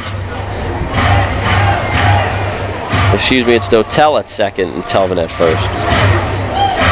Dotel now an even 50 RBIs, the half-century mark on the season for the Revs. 1-0 pitch coming to Mitchell. Here it is. That misses down. It's 4-1 Ducks in the bottom of the 4th. Long Island got 3 in the top of the 4th off Logan Williamson. The Revs have come back to get 1 in the home half of the 4th. The Revs had Carl Bryce warming last inning. We'll see if he comes out for the 5th. O'Grady set. That pitch misses in the dirt, but both runners are going to stay where they are. Navarro keeps it close. And the count swells to 3-0 on Mitchell.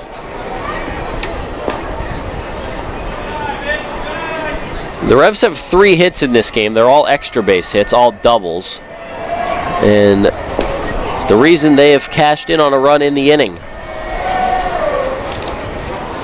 Revs last night were out hit by the Ducks 8-6. But the Revs, 3 of their hits were for extra bases, a homer and 2 doubles. 3-0 pitch to Mitchell. He swings and taps that one foul. A green light on 3-0. That pitch a little bit too low in the zone for him. And the count goes to 3-1.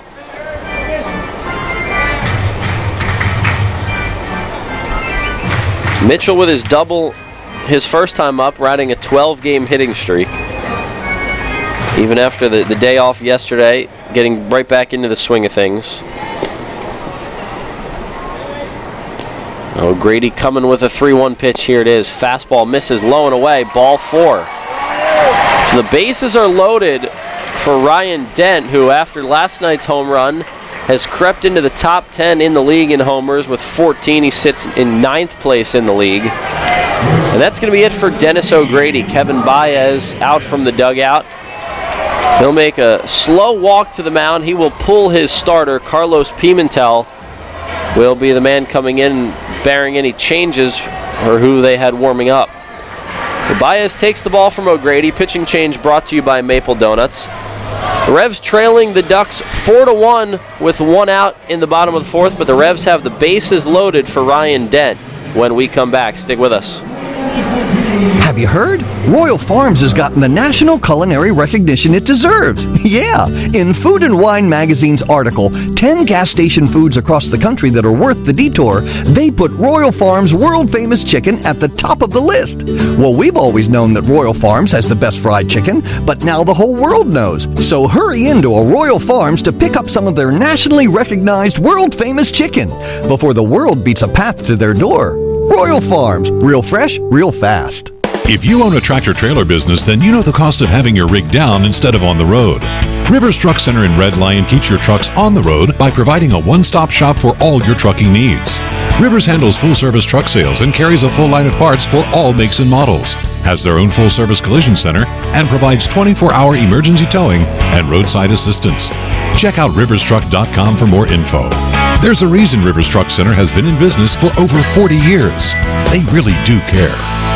It is easy being green. In York County, trash is safely managed at a waste-to-energy facility where it is used as fuel to produce electricity. The electricity generated from trash is enough to power 20,000 homes. That's enough to light the entire city of York. Learn more at www.ycswa.com. Garbage is power.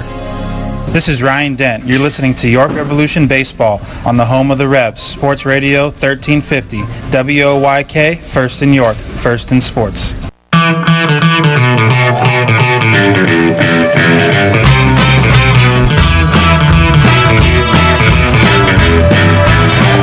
Well, no one better to bring us back from that commercial break than the man at the dish, Ryan Dent, sending us back in from the break. Pitching change brought to you by Maple Donuts. Right-hander Carlos Pimentel takes over for Dennis O'Grady. The right-hander worked just 3 1/3 innings here in his second start of the season. Gave up 3 hits, 3 strikeouts. He walked 2.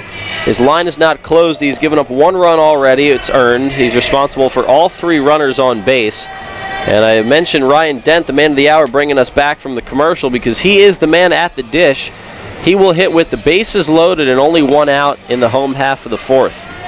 The Ducks got 1 run to take a lead in the top of the 1st. They got 3 more off Logan Williamson in the top of the 4th.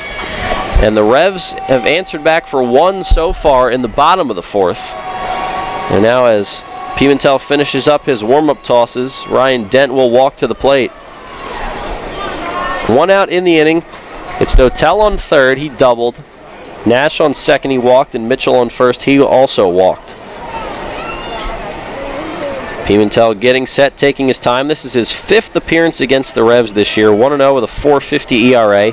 He's given up 3 runs in 6 innings with 6 strikeouts against the Revs in 2018. Dent the go-ahead run. He could give the Revs the lead on 1 swing. 14 homers on the year. Pimentel checks third. First pitch to Dent. Swinging and popping one up in foul territory is Ryan, but that's going to get over the Revs dugout, out of play. A sigh of relief from Dent in the Revs. First pitch swinging off the reliever Pimentel. And he popped it up with the bases loaded, but it does get into the seats. Now Dent will take his helmet off, readjust things. Taking his time. 0-1 the count with 1 out and the sacks juiced. Big spot here for Ryan. He's not shy. This is the 36th appearance overall on the year for Pimentel. 3-3 with a 3.44 ERA. 0-1 pitch coming. Dent takes a slider low and away. It's 1-1. Pimentel's worked 49 2/3 innings. He's allowed 38 hits, 60 punch-outs, 21 walks. Opponents hitting just .208 against him. Revs have been out hitting the game 7-3. But the go-ahead runs at the plate, the tying runs at first. They trail 4-1 in the home half of the 4th. Here's Ryan Dent looking to come up big for the 3rd straight day.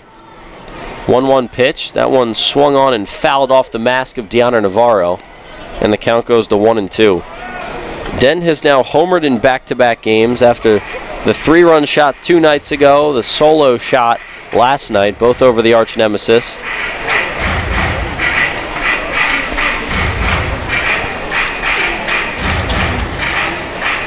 Dent 49 RBIs on the season. He's looking to crack the half-century mark as well. 2 for 8 this series. His only 2 hits are those home runs, but they have been big. 1-2 pitch coming up to Ryan. And the pitch, slider right down the middle. Dent knew it. He's frozen. I was frozen there.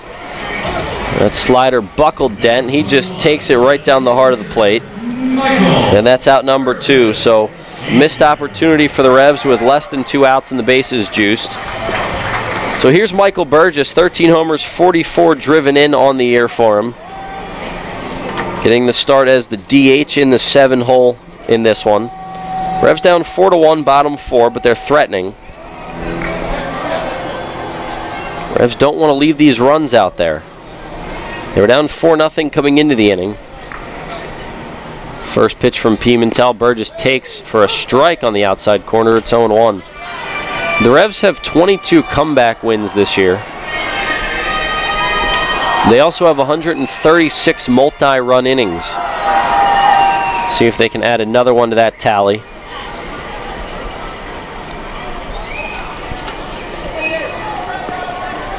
Five of Burgess's 13 homers have come with at least one runner on base this year. He does have one of the 2 Revs grand slams this year. Tyler Clark the other. Pimentel set. 0-1 pitch coming to Burgess. He flicks that one foul over the press box. It's 0-2. He got a pitch that he could have done something with there. He was on it. Fouled it off right to the backstop. And the count goes to 0-2. 4-1 Ducks in the 4th.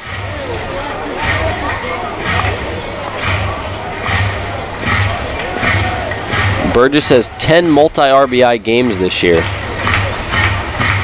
He could make it 11 if he can drive in a couple with a knock to the outfield. Pimentel set on the mound. 0-2 pitch coming to Burgess. Here it is, slider, check swing. And they're going to say there was no appeal, so they're not going to even appeal to see if he swung. It's just called a ball. That one was close. Burgess was close on the hold-up there, but he did hold up. Home plate umpire Thomas Gandolfo making the call. So that one a little bit outside, and the count goes to 1-2. Dotel at third, Nash at second, Mitchell the man at first.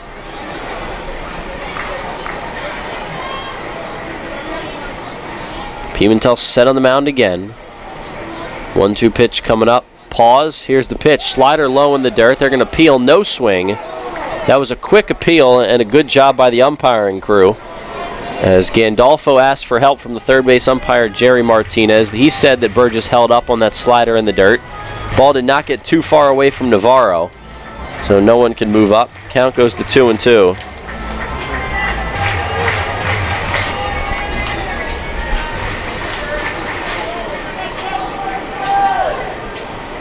Two balls, 2 strikes, 2 outs. Bases are juiced. Ducks lead at 4-1 as Carlos Pimentel trying to get out of the frame for the Ducks. The Revs looking to get another one on the board. Burgess ready. The 2-2 pitch. Swing and a miss. Slider in the dirt. And Navarro will just pick it up in front of him, step on home plate, and the inning is over. So the Revs had the bases loaded and 1 out with the go-ahead run at the plate, but they leave all 3 on base, and they get just 1 run in the 4th. We've played 4 full from Peoples Bank Park.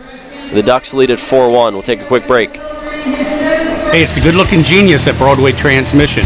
You know what really grinds my gears? Perfectly good cars being thrown away just because the transmission went bad. My mind slips into overdrive when someone says, I'll just get a new car before I'm spending that kind of money on a transmission. What? According to Kelley Blue Book, the average price of a new car is $32,000. Now you're going to finance that, right? There's another $6,000 to $8,000.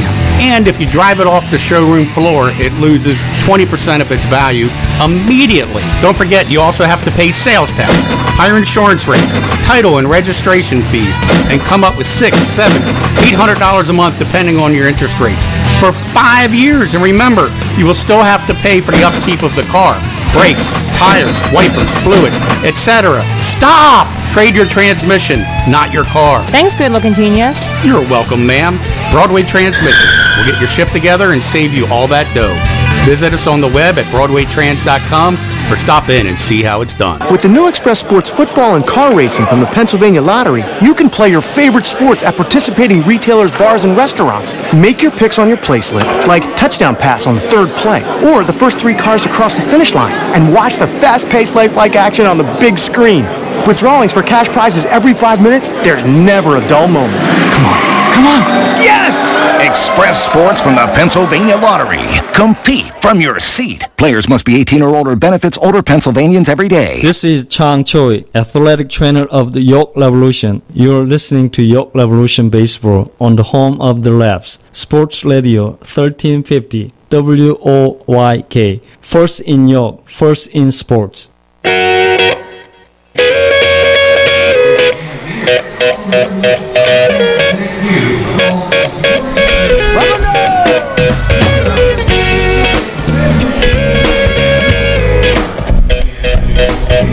top of the 5th inning from Peoples Bank Park. The Revs trail the Ducks 4-1. 4 runs on 7 hits, no errors for Long Island. 1 run on 3 hits, no errors for York. Revs left the bases loaded in the bottom of the 4th. Carlos Pimentel struck out Ryan Dent and Michael Burgess to get out of the bases loaded 1-out jam. The Revs got just 1 run. Lou Ford, the man to face Logan Williamson here in the 5th. He takes a strike. It's 0-1. Ford, the only man not to hit in that 3-run 4th. Now he dribbles one through the hole between short and 3rd. That's into left field, a base hit. Ford now 1 for 3 in the game. It's the 8th hit against Williamson in this one. That brings up the K-man Taylor Ard. Ard grounded to short his first time up, single and a run scored in the 4th inning. Ducks holding a 4-1 advantage.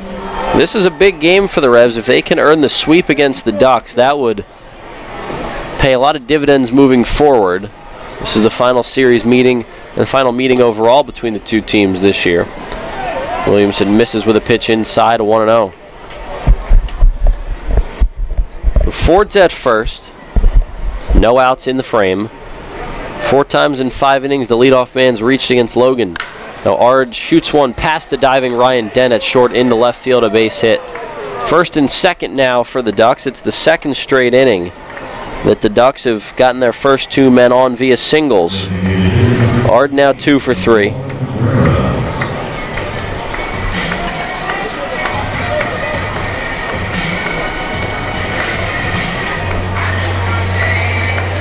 Nine hits in the game for the Ducks, and I got to imagine the leash is going to be pretty short on Logan. Carl Bryce was warming up earlier for the Revs. No one throwing down there right now. Revs already trail by 3. Here is the DH Cabrera, single and a run scored in the 4th. First pitch to him, that's down in the zone. Change up that Diaz blocks. Count goes to 1-0.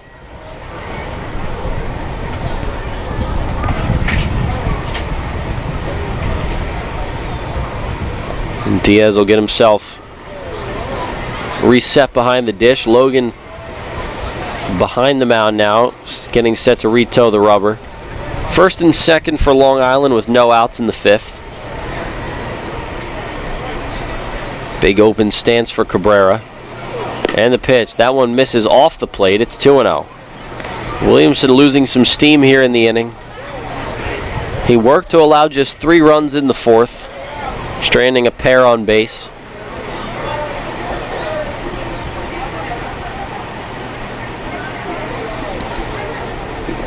Now look at 2nd, leg kick and the pitch. That one over for a strike, lower half of the zone, but Thomas Gandolfo gives Logan the call. It's 2-1. Well, there are times this year where Logan really struggles to find the zone. He'll give up a lot of hits. Coming into the game, he had given up 73 hits in 68 innings, more than 1 per inning. But then there are other times where he can just mow a lineup down. This one's a chopper out to short. Dent will miss it on the backhand. That's into left field. Ford stops at 3rd.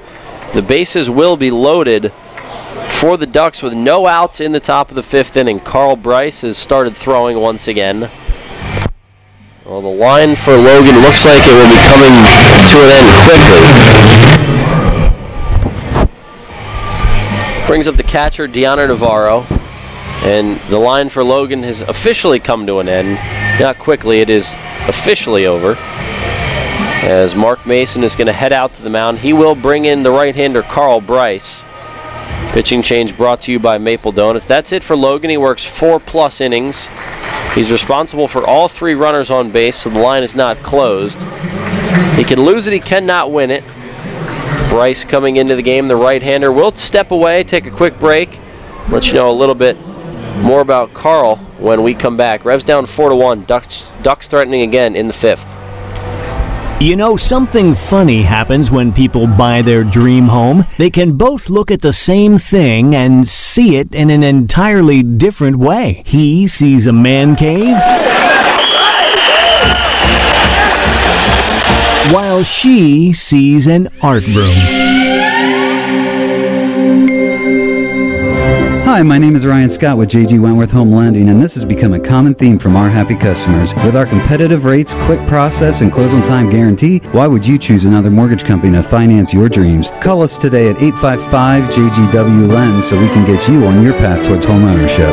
J.G. Wentworth Home Lending will take care of all the details of purchasing your home so you can focus on what to do once you move in. You know, will that great backyard be a beautiful garden? Or a beautiful new pool?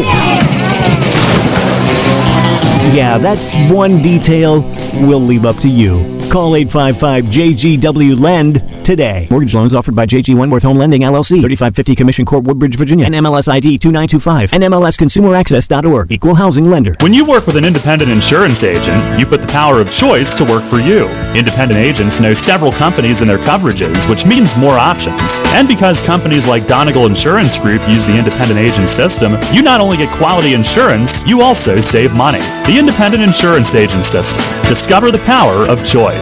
Contact Coatman Kunkel Insurance at 717-854-0300 or stop in at 3217 East Market Street, York. Locally owned and operated by Pam and Rudy Coatman. Coatman Kunkel Insurance. Listen live, on demand, and on the go. Download the new WOYK app on the Apple and Google Play stores today.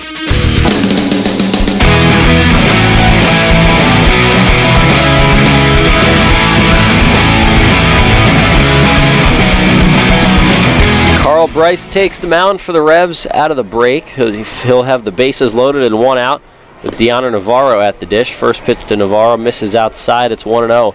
Logan Williamson's day is done. Pitching change brought to you by Maple Donuts. Bryce making his first relief appearance of the season. It's 4-1 Ducks with no outs in the top of the fifth. That pitch misses as well to Navarro. It's 2-0. Revs pitcher struggling to throw some strikes, and they're hearing it from the crowd.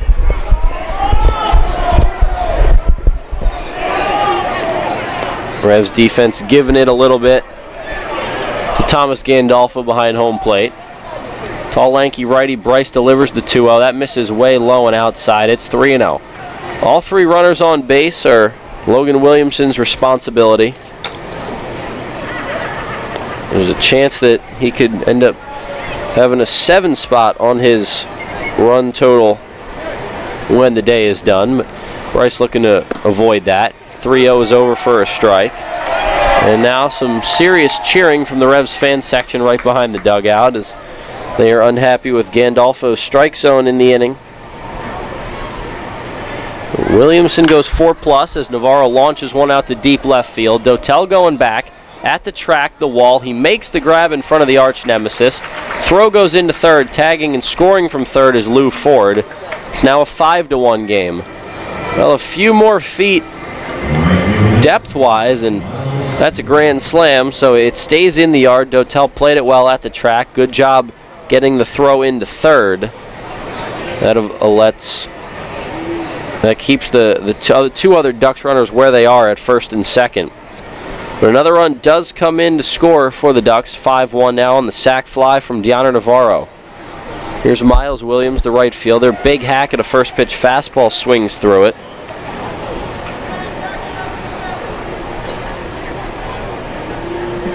Williams 0 for 2, bounced to short and struck out swinging. First and second with one down. Pitch from Bryce. That one on the outside corner, off the outside corner apparently. It's 1-1. So one inherited runner is already in. Bryce looking to keep the other two out there. 1-1 pitch, that misses down. It's 2-1.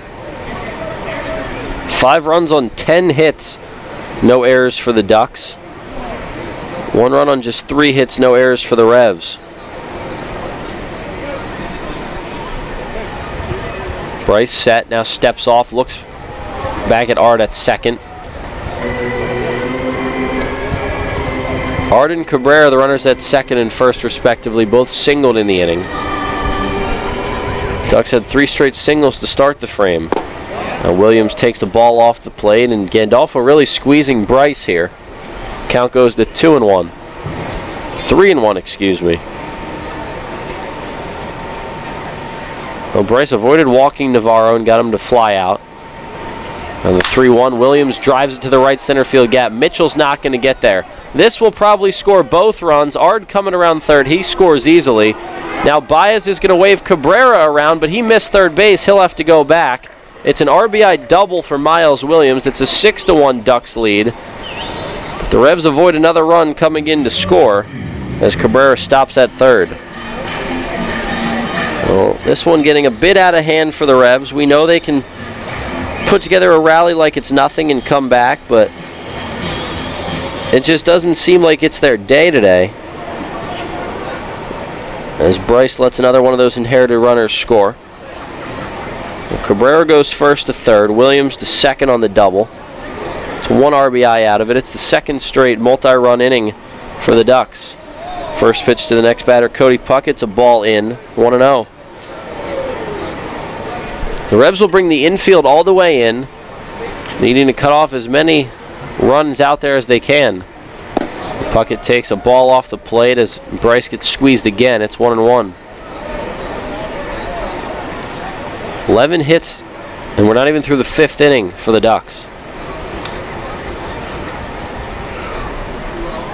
2-0 pitch, misses, or is fouled back. And the count goes to 2-1. 1 run in the first, 3 in the fourth, 2 more so far in the 5th for the Ducks. Revs got 1 run and left the bases loaded in the bottom of the 4th. Bryce waiting patiently for the sign from Diaz. Infield in, outfield straight away. And the pitch, breaking ball that misses inside for a strike, and I'm sure Bryce is wondering what he needs to do to get a pitch over. The count swells to 3-1. First base is open, so a walk isn't the worst thing in this situation. Here's the 3-1 pitch. Fly ball right center field. That's deep. It'll score the run from third. Mitchell camps under it, makes the grab. Throw goes into second. Tagging and scoring from third is Ramon Cabrera. Going in from second to third is Miles Williams. It's now a 7-1 game. So all 3 runners that Bryce inherits come in to score. And Logan Williamson's line is officially complete. He gives up 7 runs, all earned in 4+ innings. Sack fly and an RBI for Cody Puckett right there. Second sack fly of the inning for the Ducks. And in back-to-back innings, they've put up a 3 spot. Now with 2 outs and a man on third, the 9-hitter Dan Lyons. 2 for 2 with a single and a 2 RBI double. First pitch fastball misses outside, 1-0. Ducks lead at 7-1.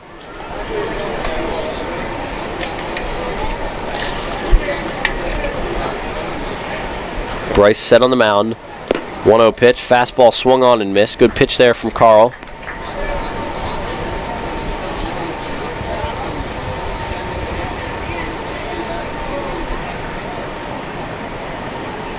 Bryce set again on the mound. Here's the 1-1 pitch. Line drive at Dent at short. He makes the grab. And the inning is finally over. So Carl Bryce comes in to get all 3 outs of the 5th, but all 3 runners that he inherits come in to score. It's a 7-1 Ducks lead. They get 3 more runs in the top of the 5th. And we'll go to the bottom of the 5th and see if the Revs can cut into this 6-run deficit. As you clean it out, keep in mind Community Aid's looking for your lucky leftovers. After you wrap up your yard sale, donate what's left over at your closest Community Aid Drive-Up Donation Center. They're attached to each of Community Aid's incredible thrift stores in our area. Hanover, Harrisburg, Lancaster, Mechanicsburg, and Selinsgrove. Community Aid wants your lucky leftovers to help more than 750 local charities. Learn more at communityaid.net. But don't forget, give your lucky leftovers to Community Aid. Neighbors helping neighbors.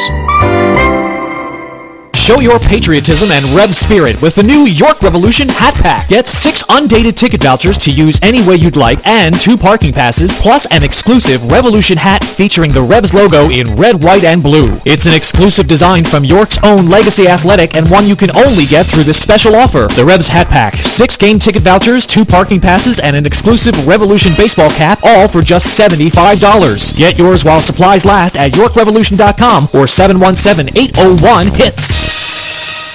Sports injury? Walk into WellSpan Urgent Orthopedics for immediate care. No appointment is ever needed. Our orthopedic and sports medicine specialists are here to treat you. Visit wellspan.org/urgent orthopedics today for hours at our York and Hanover locations. Hey, this is Jacoby Jones, Super Bowl champ, Dancing with the Stars. If y'all didn't vote for me, it's y'all fault I lost, but you're listening to the radio, WOYK 1350, baby.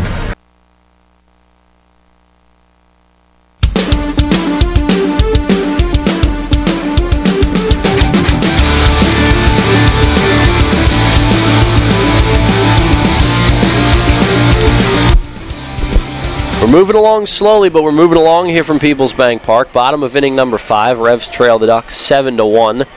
Carlos Pimentel, who got the final 2 outs and stranded the bases loaded in the 4th inning, stays in. He'll face 8-9-1 for the Revs. Castillo, Diaz, and Harris in inning number 5. Castillo 0 for 1, grounded to first his last time up. Revs have just 3 hits. They're all doubles, but only 3 hits against this Long Island team that's put up 7 runs offensively. First pitch to Castillo is a ball that misses down, 1-0. I don't know what it is, but these Sunday games just feel like they take forever. The innings just feel longer. They usually are longer. A lot of crooked numbers get put up on Sundays. 1-0 pitch coming to Castillo. Here it is. Fastball. That one misses low. Thomas Gandolfo has had a really small strike zone for most of the afternoon. It seems like it's gotten smaller over the past inning. It's because it probably has. So 2-0 on Henry Castillo. Pimentel set. Comes to the plate. That one misses outside as well. It's 3-0. Revs' only run came in the bottom of the 4th on Wellington Dotel's RBI double. That one hopped over the wall in left center. Can almost say that 2 of the Revs' hits today shouldn't have even happened. 3-0 to Castillo. That's over for a strike. 3-1. Well, the one that Mitchell hit in the 1st inning was no doubt about it hit. Well-deserved. He made a really good swing on it. The other 2 doubles, Casilla and Dotel, one could have been caught. One probably shouldn't have even been a pitch. 3-1 to Castillo, line foul. That one hit the Nacho Hut down the left field line. It might have actually struck somebody in the shoulder. Doesn't look too serious down there, but the count runs full. The Casilla bloop double was on a ball that Fields just lost in center field. Turned away, couldn't see it in the sun of the clouds.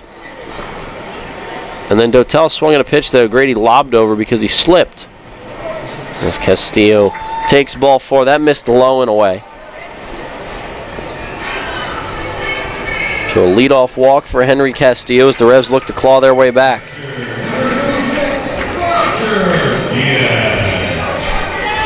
Here's Roger Diaz, the catcher. Struck out looking his first time up, making his first start in about a week.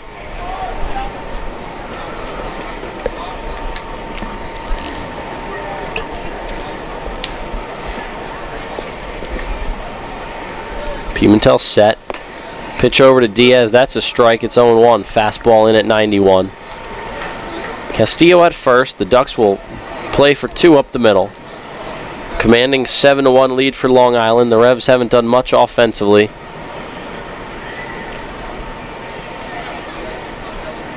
The pitch. That one misses low and away. 1-1. The Revs and Ducks really close in the standings overall. Revs 59-53, the Ducks 60-53, just a half game ahead of the Revs. 27-22 in the second half for the Revs, 30-20 are the Ducks in half number 2. 1-1 to Diaz. He swings and fouls this one off right side, 1-2. No outs and a man on first.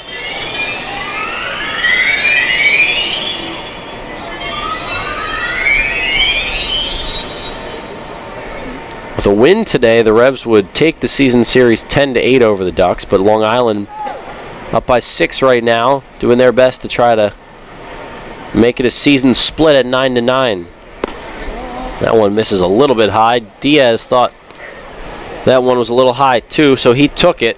A good pitch from Pimentel with 2 strikes, but he couldn't get it in the zone. The all-time series between the Revs and the Ducks is tied at 114 to 114. The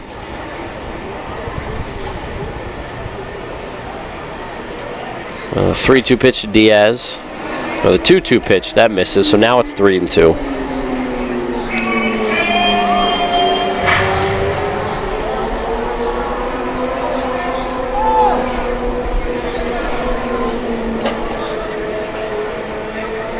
Man on first with a full count, no outs in the inning. Diaz awaiting the pitch from Pimentel. Here it is. Fly ball, foul out of play, and the count remains full. A lot of 3-ball counts in this game. A lot of foul balls for guys to stay alive.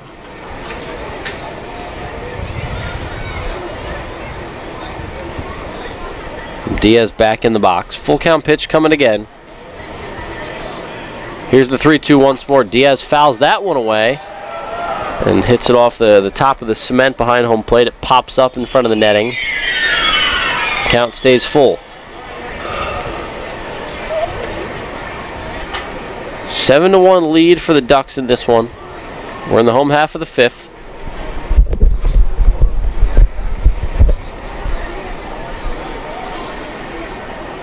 Pimentel set on the mound. Here's the 3-2. Ground ball at second. It eats up Valdespin. He recovers, throws to second for one. The relay throw to first, not in time. Diaz legs it out. So it's a fielder's choice, not a double play. Valdespin recovered pretty quickly there and was able to make the play. Brings up the RBI guy of the game, Alonzo Harris. Harris hasn't done much today. Struck out looking in the first, flew out to shallow center his next time up.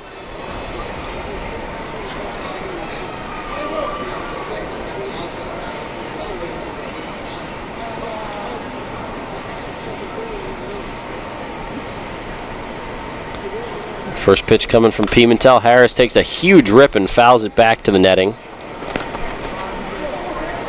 One out in the frame. Diaz, the man on first. Ducks will play for 2 once again.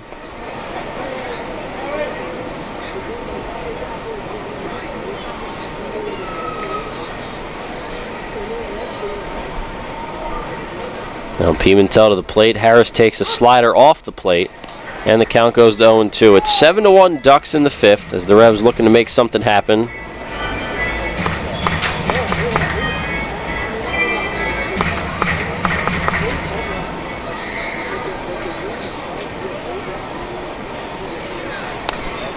Harris fouls one off to stay alive. Count remains 0-2.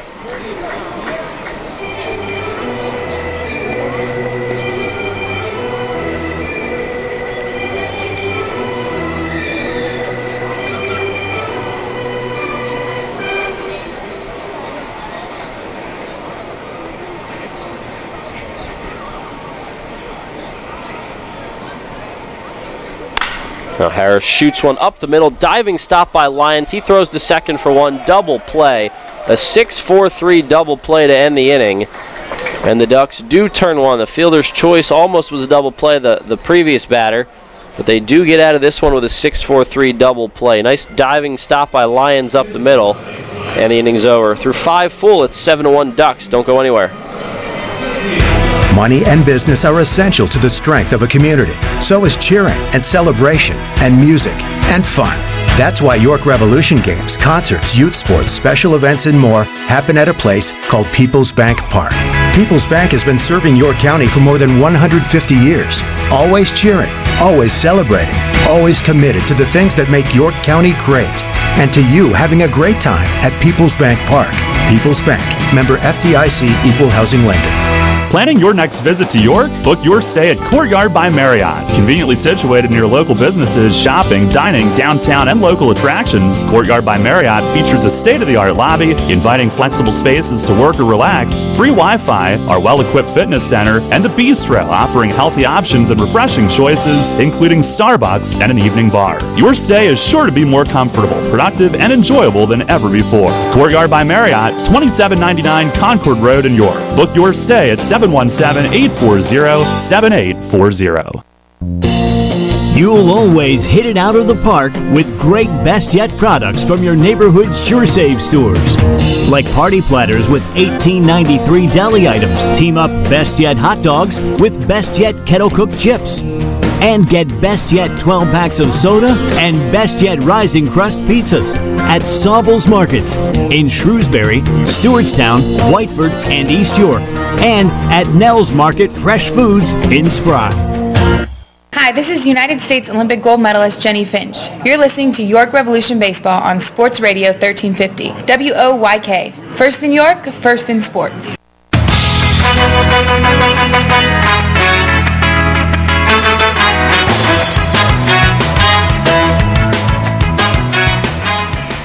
Top of the 6th inning from Peoples Bank Park in downtown York, Pennsylvania. It's the Long Island Ducks 7 and the York Revolution 1 as Carl Bryce comes back out for another inning of work. He got all 3 outs in the 5th inning in relief of Logan Williamson, who was ineffective on the day, went just 4+ and gave up 7 runs all earned. As Bryce starts, the leadoff man for the Ducks, Jordani Valdespine, off with a strike. In the top of the 6th, it's Valdespine, Fields, and Ford. Then Bryce got Lyons to end the last half inning. Valdespine takes a big rip at that pitch on the outer half. It's 0-2. And Bryce has done a good job since coming in. He did allow all 3 inherited runners to score, but only gave up 1 hit. 2 of the runs scored on sac flies. Hasn't done a bad job out of the pen. Now Valdespine hits a fly ball to left field. Dotel a few steps back.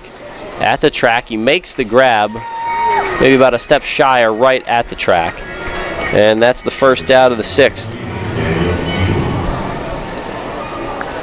So Valdespine now 1 for 2 on the day. His last 2 plate appearances were not official at-bats. That brings up Daniel Fields with 1 out and no one on. Some changes in the inning for the Revs. Ryan Dent is out of the game. Steven Figueroa into the game at at third base.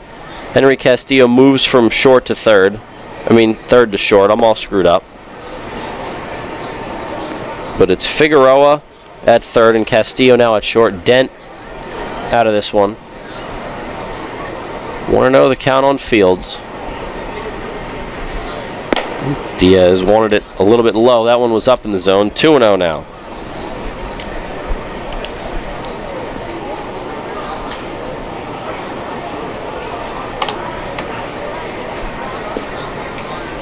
Bryce set again. Here's the 2-0 to Fields. Swing and a miss. It's 2-1.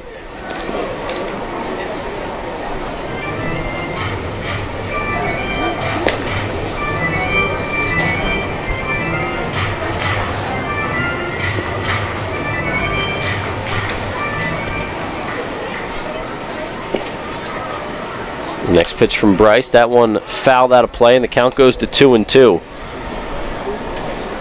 Well, after this, the Revs open up a 4-game, 3-day series with the Road Warriors. Road Warriors coming into town on Tuesday, a doubleheader on Wednesday, 2 7-inning games to make up for a rain out earlier in the year, and then the finale on Thursday. 2-2 pitch to Fields, fouls it off. Not much baseball left in the regular season, and the Revs on the outside looking in of a playoff spot right now, but they are very much in the thick of things. Only 4 series left in the 2018 season after this game with Long Island today. 2-2 pitch coming to Fields. Bryce, the leg kick and the pitch, fouled back the breaking ball, and it stays at 2-2. 4 against the Road Warriors, 3 at Somerset over the weekend, then 2 more against the Road Warriors, and then the final series of the regular season, September 14th through 16th, Friday through Sunday against the Patriots in less than 2 weeks. 3-2 pitch coming, well, 2 weeks exactly. Not less than 2 weeks exactly. Another foul ball from Fields has prolonged this at-bat. 7-1 Ducks in the 6th. Revs trying to make something happen.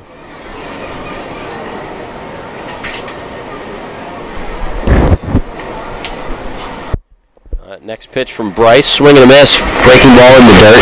Jose Quas warming up in the bullpen for the Ducks, as Bryce gets the second out of the 6th inning. 2 up, 2 down for Carl. Well, he's looked good since coming into the game, especially in this inning. Slow-moving Sunday game. Here's Lou Ford up with 2 outs and no one on. The Ducks have 8 more hits than the Revs in this game.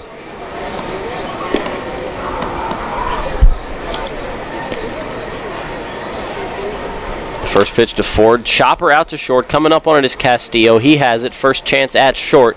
Fires over to Nash at the bag, and the inning is over. A 1-2-3 frame for Carl Bryce. It's 7-1 Ducks after 5.5. We'll go to the bottom of the 6th next. Rutter's has all your favorite seafood options. Tavern battered cod sandwich, crispy fried shrimp with bada bing dipping sauce, flavorful crab and corn chowder, just to name a few. Rutter's Seafood. One try and you'll be hooked. Rutter's. Why go anywhere else for seafood? Planning your summer vacation? Looking to take care of those long overdue home improvements? Hello, I'm Tara Hauser, Vice President of Marketing at First Capital Federal Credit Union. Make all your dreams come true with a home equity loan from First Capital FCU. For a limited time, take advantage of a 7-year home equity loan of $10,000 or more with an annual percentage rate as low as 3.99%. Visit firstcapitalfcu.com or stop by any branch to apply. First Capital, putting you first. Federally insured by NCUA. Equal housing lender. First Capital Federal Credit Union. Columbia Gas of Pennsylvania delivers natural gas to 423,000 customers. Our commitment is to do it reliably, efficiently, and most importantly, safely. If you smell, hear, or see any sign of a natural gas problem, evacuate immediately and call 911 from a safe location. The most obvious indication of a problem in your home would be a rotten egg odor. For more information on natural gas safety, visit ColumbiaGasPA.com. Columbia Gas of Pennsylvania, reminding you about natural gas safety. Rutter's Hot Dog Extravaganza is here. Rutter's Kunzler hot dogs and brand new corn dogs are only 2 for $2. Our amazing Kunzler bacon wrapped cheddar dogs and sausages are only 2 for $4. Earn 2 cents on fuel for every deal purchase. Must scan rewards card. Rutter's, why go anywhere else? You're on the home of the Atlantic League champion York Revolution. Sports Radio 1350 WOYK, York.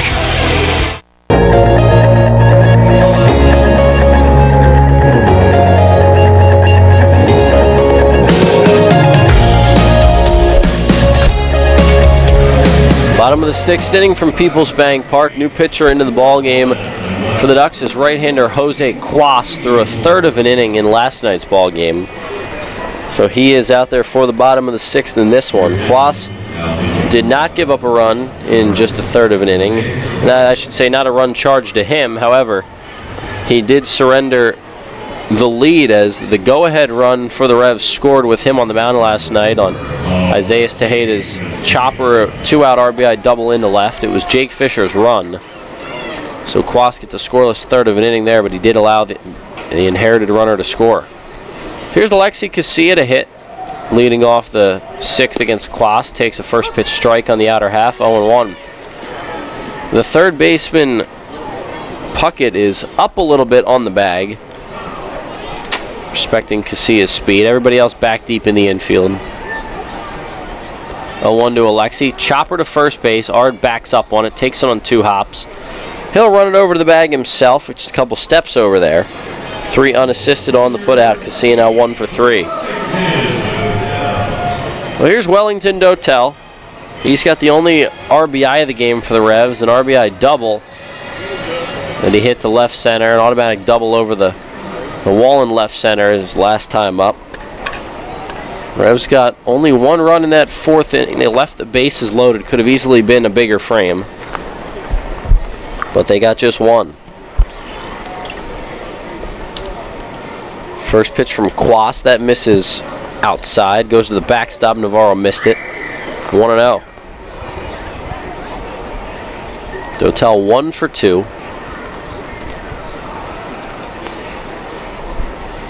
Pitch from Quas, fouls that one off the hands, out of play. It's a 1-1. Dotel 2 for 8 coming into today in the series. He's now 3 for 10 with 4 RBIs, 1 run scored.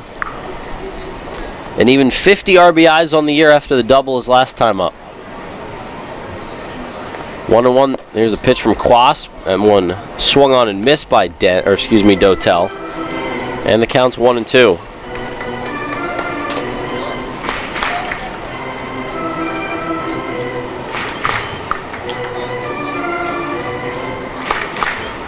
One-two pitch coming from Quas. Here it is. Chopper over Quas's head, left side of the infield. The shortstop Lyons has it, throws to first. Bang, bang play.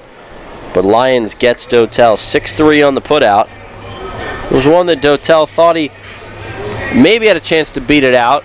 He got down the line pretty quick, but Lyons made a nice play. He's short-handed over there at short. Now with 2 outs and no one on, here's Telvin Nash. See what he can do in a 7-1 game. So the Ducks will keep only 2 infielders on the left side, but they will shift Puckett over to guard the line and have Lyons deep in the hole at short. First pitch to Nash, breaking ball over for a strike. He hasn't seen many fastballs at all today, maybe 1 or 2. Nash grounded to the pitcher his first time up, then walked.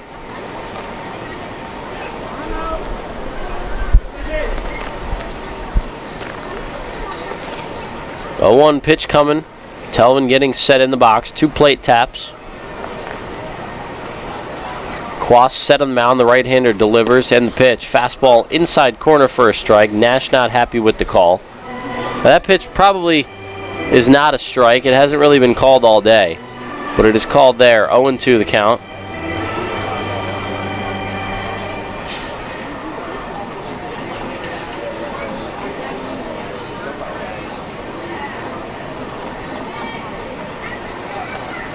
Quas set again in a 7-1 game. Readies the 0-2 to Nash. Slider misses low and away. It's 1-2. Nash looking to keep the inning alive. Came into the game hitting .378. There's 4 hits in this series, a double and 3 singles. Also driven in a pair of runs. 2-strike pitch. Slider misses low, and the count goes to even at 2.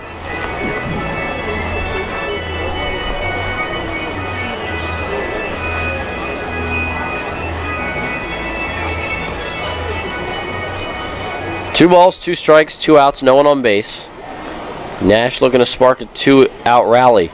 And the pitch, swing and a miss. It gets by to the backstop. Navarro's going to get to it in time, throw to first. Nash retired, and the inning is over. Strikeout in a 2-3 putout, a 1-2-3 inning. The Revs go down in order in the 6th. After 6 full, it's 7-1 Ducks. Darryl taking back over the play-by-play in the 7th. You'll always hit it out of the park with great Best Yet products from your neighborhood Sure Save stores. Like party platters with $18.93 deli items. Team up Best Yet hot dogs with Best Yet kettle cooked chips. And get Best Yet 12 packs of soda and Best Yet Rising Crust pizzas at Sobel's Markets in Shrewsbury, Stewartstown, Whiteford, and East York. And at Nell's Market Fresh Foods in Spry. Facing a legal issue can be a frightening time. What's my course of action? How do I know who to call? Fortunately, the York County Bar Association makes it easy. Now, you only need to make one call to find the right lawyer for you. Call the York County Bar Association and let us help you find the right lawyer with our Attorney Connection Lawyer Referral Service. Just call 854-8755 or visit yorkbar.com. Don't hesitate in getting the help you need. Contact the York County Bar Association and let us help you find the right attorney at the right time. You trust AAA to work at every mile. But AAA doesn't just cover your car. They can also cover your home. AAA Home Insurance protects every square foot. And when you add AAA Home Insurance to AAA Auto Insurance, you get more protection and more savings. Insurance that's not just insurance. Talk to your local AAA insurance agent today or visit AAA.com to learn more about AAA Home Insurance. Hi, this is Mark Mason. You're listening to York Revolution Baseball on the home of the Revs, Sports Radio 1350, WOYK.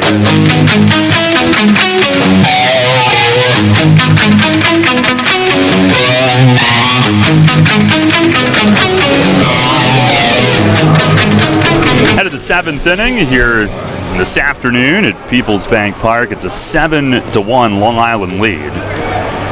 And they have out-hit the Revs 11-3 after York had really shut them down the first two nights. Shutout win Friday. And 3-2 in last night's game.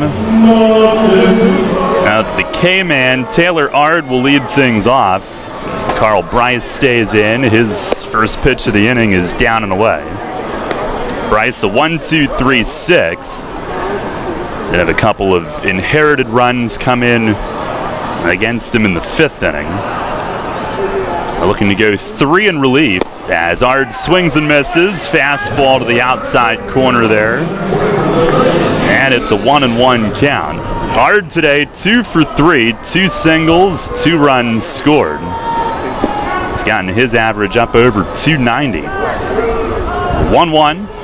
Swinging a well-hit ball, left center field. Harris coasting back, eyeing it up, and drifting onto the warning track. He's got it. Alonzo Harris, he'll heave it back in toward the infield. And galloping back in deep left center makes the play, and he always makes it look fun. And he had it all the way going toward the track in deep left center. Pitch was up. And Ard elevated it, hit it pretty deep, but Alonzo Harris back to handle it. Here is Ramon Cabrera, who's 2 for 3. A couple runs scored and a couple singles for him also. Switch hitter now bats left. First pitch, he swings, pops it up, foul ground. It is Diaz from behind the plate heading over, and he makes the running grab. As the on-deck hitter Navarro had to leave the area for a moment, Diaz coming right at him, and he got there basically onto the third base on-deck circle mat right as that ball was coming down in his glove. 2 down. Bit too far for the third baseman Figueroa to get there, but Diaz is able to. So 2 down. Here is Deoner Navarro. He's 1 for 2, singled and scored in the 4th, sac fly in the 5th. And he swings and misses. First pitch slider. Ducks with a 7-1 lead. They are trying to win the series finale here today as we play in the 7th inning.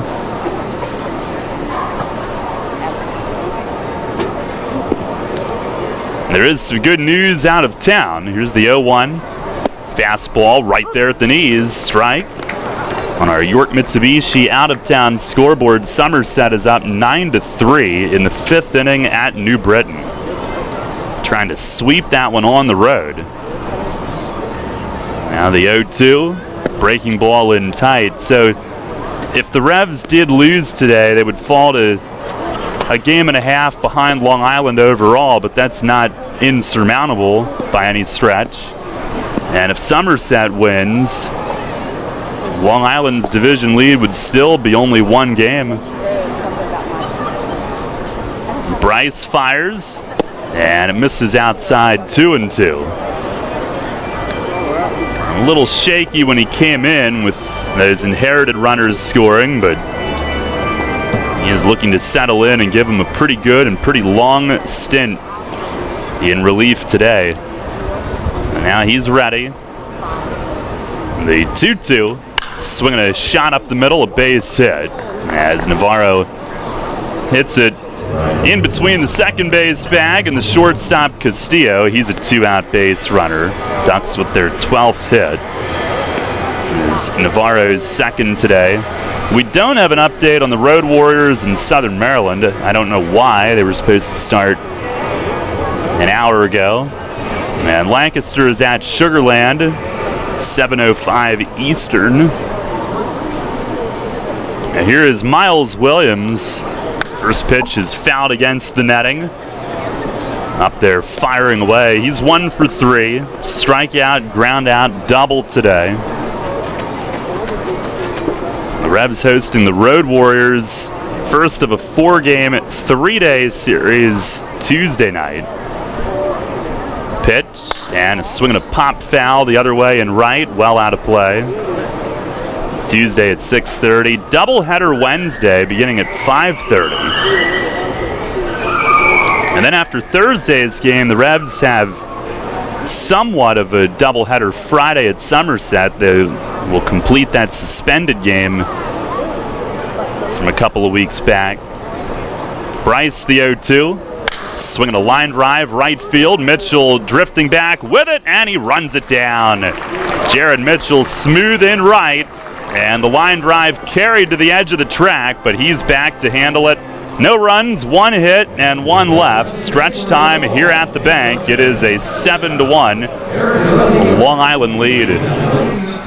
Everything you've worked for may be facing a hostile takeover, but step outside the boardroom and look around. Not taking care of business right now could leave you dealing with a hostile takeover by crabgrass later this summer. And broadleaf weeds are just beneath the surface, ready to take their share of your turf too. Prevent hostile takeovers. Call Heritage Lawn and Landscape Care and give your lawn a good, healthy start this year. Heritage Lawn can apply crabgrass pre-emergent and quality fertilizer now to fortify your lawn for later. HeritageLawnandLandscape.com. World-class care right in your backyard.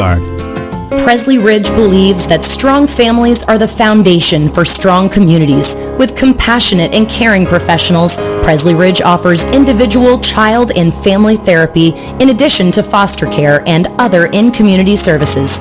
To learn more about Presley Ridge and their impact on families right here in our community, visit presleyridge.org or call 717-845-6624.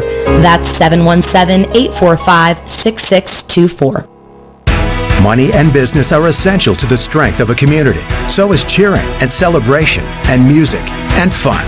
That's why York Revolution games, concerts, youth sports, special events, and more happen at a place called People's Bank Park. People's Bank has been serving York County for more than 150 years. Always cheering, always celebrating, always committed to the things that make York County great. And to you having a great time at People's Bank Park. People's Bank, member FDIC, equal housing lender. Hi, this is Enoel Polanco, and you're listening to Your Revolution Baseball on the home of the Revolution, Sport Radio 1350 WOYK.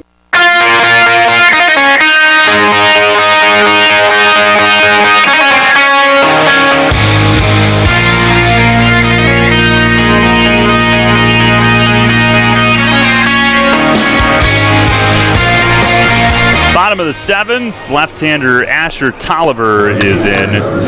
Pitching change brought to you by Maple Donuts. Revs trailing today 7-1. Been a rough afternoon on both sides of the equation. Out hit 12-3.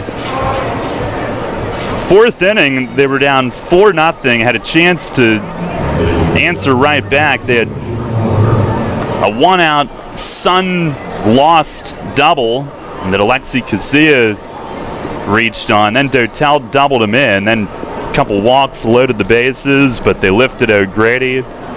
Here's the first pitch of the inning, a strike called on Mitchell. And Pimentel came in and struck out the final 2 in that frame, left them loaded. And then in the 5th inning, Long Island scoring 3 more. Now those were the big turning points. There's the 0-1, and a breaking ball bends in for a strike. Pretty much a 12-6 curve from Tolliver. 6-foot lefty, was up briefly with Houston last year, most of the year at AAA Fresno, but he got a World Series ring just last season. Here's the stretch, the 0-2, and a swing and a foul back up onto the roof. Mitchell today, a double and a walk. He tried to steal third in the 2nd inning. Everybody that bleeds navy and gold thought he was safe. And potentially it would have been a run based on what happened next. A ball that Dent lifted out toward right. The Revs never have drawn even today. Here's a swing and a foul the other way and left, out of play. At that point in the game, they were down 1-0, so a run would have tied it up, start over. So there are really a couple of turning points today that have not gone the Revs' way. Tolliver ready. Fires, breaking ball, stayed a little high. Overall for the year, he is 1-2, a 4.10 ERA in 42 outings.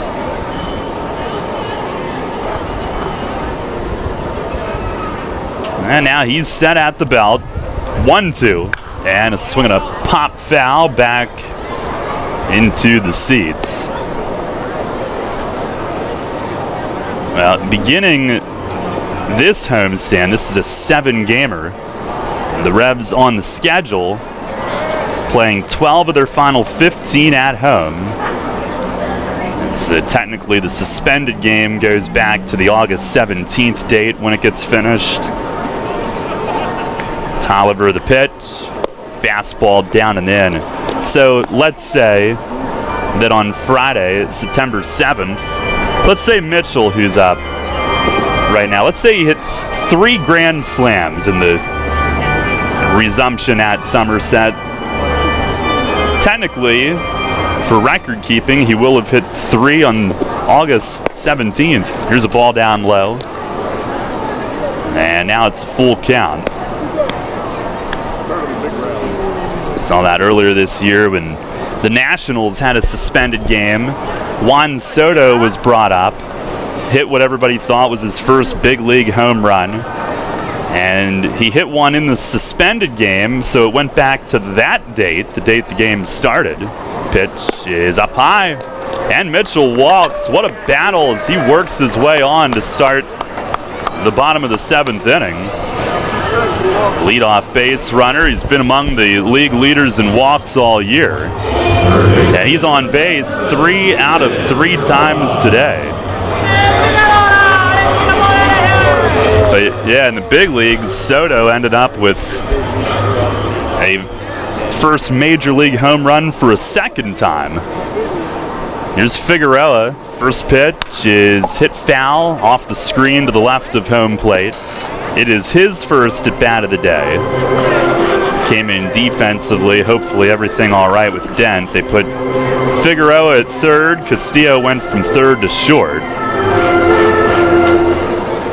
Left on left matchup for Figueroa, who's 7 for 16 with York, hitting .438 in 4 games. Pitch, it is up and away. The last time that he started, which was on Thursday at New Britain, the 3-0 win, he drove in the game's first run. Had 3 hits in that one. His second 3-hit performance. Pitch, breaking ball high. And he has hit safely in 3 of his first 4 games played. Couple doubles, couple RBIs. Now, Tolliver was brought in with 3 lefties due up. But a walk, and he's behind on Figueroa. Pitch is swung on and missed. Pretty good slider there to even things up. Michael Burgess is on deck. The fans are fanning themselves with fans today. Handed out by People's Bank. It's a warm one. A little bit of summer left still. Hot and sunny. Pitch is cued off the end of the bat. Down the line at third. Backhand pocket. And the runaway throw will be way late.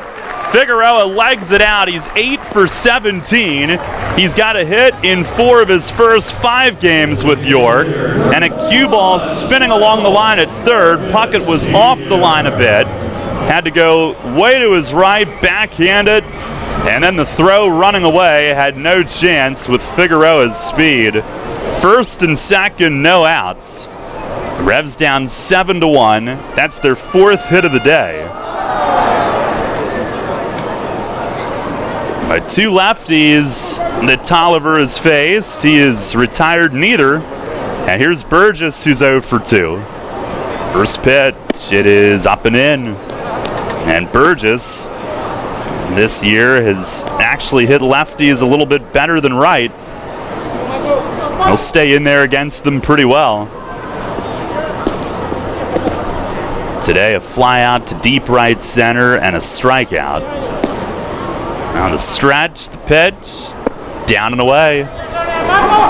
Tolliver, well, he was ahead of Mitchell and then lost him to the walk. Mitchell battled his way on. And to one extent or another, he's fallen behind the next two left-hand hitters.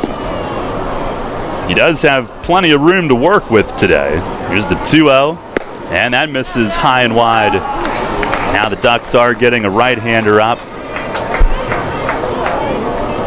3-0 on Burgess. And wouldn't this be something if all lefties could reach against Tolliver, who he was brought in to face. He's ready, the 3-0, and taking all the way. There's a strike called. All right, let's go.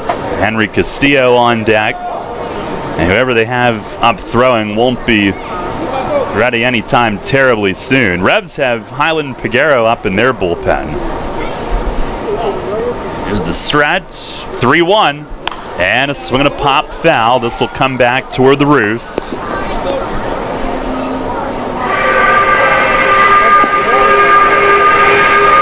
Burgess, who had to go home for a few days last weekend, he was so energized to be back with the team at New Britain. Tejeda obviously was extremely energized to be back. It's a group that's had a lot of fun being back together and getting back in the mix here. 3-2. And a misses high. All three lefties have reached. Tolliver looks to the sky. He can't believe he just did that. As Burgess walks and the bases are loaded with nobody out, pitching coach John Brownell is going to come out for a visit. But Mitchell fought his way on with a walk. Figueroa reached on the infield hit. And now Burgess, who Tolliver fell behind, came back to run it full against. But he reaches on the walk. And Henry Castillo to the plate. Revs hoping to turn this into a big inning before it gets too late in today's game. They're down 7-1. And they need to answer before too long. Castillo with one swing could have him right back in it.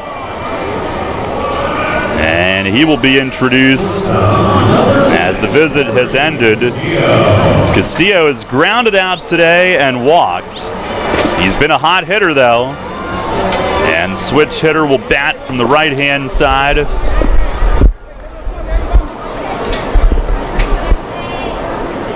Revs a chance to make their way back in this. And Tolliver ready after the visit.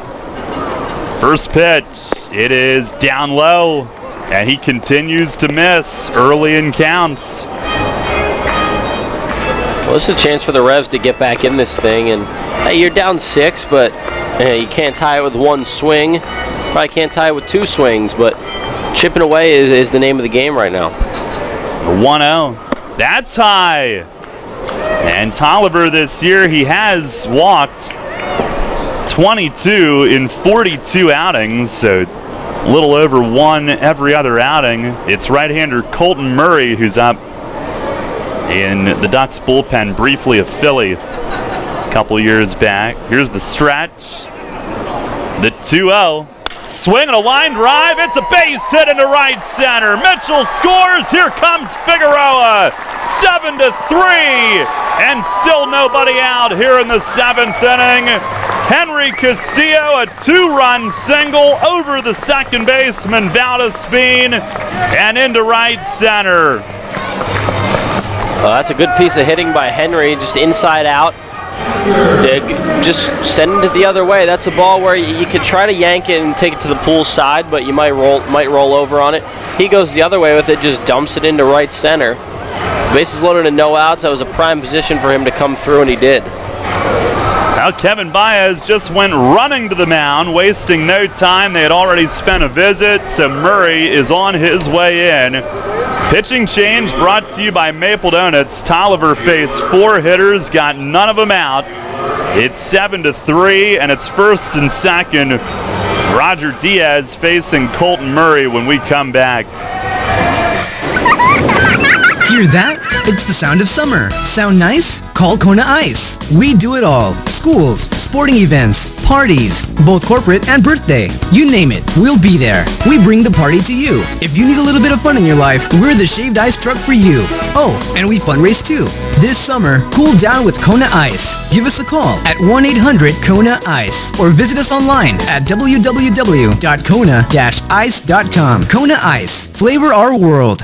Runners know the challenge. It's not the uncompromising weather. It's not the pounding repetition. It's not knowing how to dig deep as you start the climb of that last hill. For runners, the challenge is the discipline to keep running. Flying feet. Casual runners, amateur runners, hardcore runners, no matter what level runner you are, Flying Feet Sports Shoes is with you every step of the way. Flying Feet has become the leader in athletic footwear and properly fitting the feet of runners throughout Central PA. Flying Feet has become the leader in athletic footwear, properly fitting the feet of runners throughout Central PA. And that holds true whether you're training or racing on roads, tracks, or trails. For those searching for that discipline, Flying Feet provides the latest shoe innovations, the accessories and equipment, and the inspiration to keep on running. Greg Baum and his staff have the knowledge and the true understanding of what running is all about. As one local runner put it, Flying Feet is family, and all runners are welcome. Flying Feet. Flying Feet Sports Shoes, 1511 Melrose Avenue, York, just off exit 18 of I-83. This is Hall of Famer Jim Palmer. You're listening to York Revolution Baseball on Sports Radio 1350 WOYK. First in York, first in sports.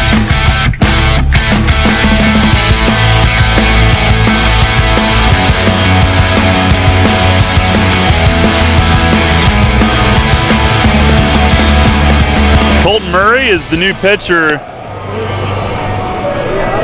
for Long Island here in the bottom of the 7th inning. Revs trail 7-3. And Roger Diaz coming up. It's first and second with nobody out. 2 runs home. Diaz a strikeout and a fielder's choice so far today. Murray 0-2, a 7.50 ERA and 21 outings. 18 innings, 16 hits, 16 runs, all but 1 earned. 13 walks, 21 Ks. Ball loose from the lawn in right center. Daniel Fields will go toss it back to the children. And Diaz to the plate. Well, the corners are in. They could ask him to bunt here and set up where a base hit could make it a 2-run game with still a couple innings to go. Here's the stretch from Murray. Corners are in, and the first pitch he does shorten. Didn't really square though, and he lets it go high. Well, he is at least making them think that he's going to do it. I don't know if he's really going to do it. 1 ball, no strikes. Middle infield set up to turn 2. The Revs certainly don't want that. Here's the stretch. The 1-0. And he pulls back. It's high and tight. Oh, no. Throw behind Castillo at first. He's in a rundown, and he's got nowhere to go. He's tagged out. He was trying to cheat and get towards second on a potential bunt. And Navarro, the former big league all-star, saw that, snapped it down to first. Burgess did not leave second. He didn't want to make a lead runner out, and Castillo chased down by Ard. Well, that's unfortunate. Almost running yourself out of an inning right there. Only 1 out, but now Diaz not really in a situation to bunt.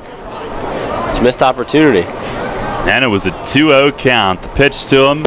Now there's a fastball for a strike. And that's the thing. Diaz was showing that he was going to try to drop one down if he saw a good pitch, but sometimes even when you try to give yourself up, the opposing pitcher doesn't come with anything in the zone, and that's what was happening. Castillo knew it. He slammed his helmet down. Already the 2-1, and it misses down and away. Now the Ducks, Tolliver first, now Murray. They've continued to fall behind Revs hitters here in the 7th inning. Revs just shot themselves in the foot, though, for the first out. On the stretch, look back, the 3-1. Swing and a miss, fastball at 92. Murray, a former Kansas Jayhawk, Originally from Kansas, now lives in Arizona. Phillies draft pick, made it up a couple of years ago. His first big league stint was at AAA with the Marlins earlier this year. He's ready. Check second, the 3-2. Swing, and it's fouled back. Up over the roof. 2 years in the majors. He was with the Phillies in 2015 and 16.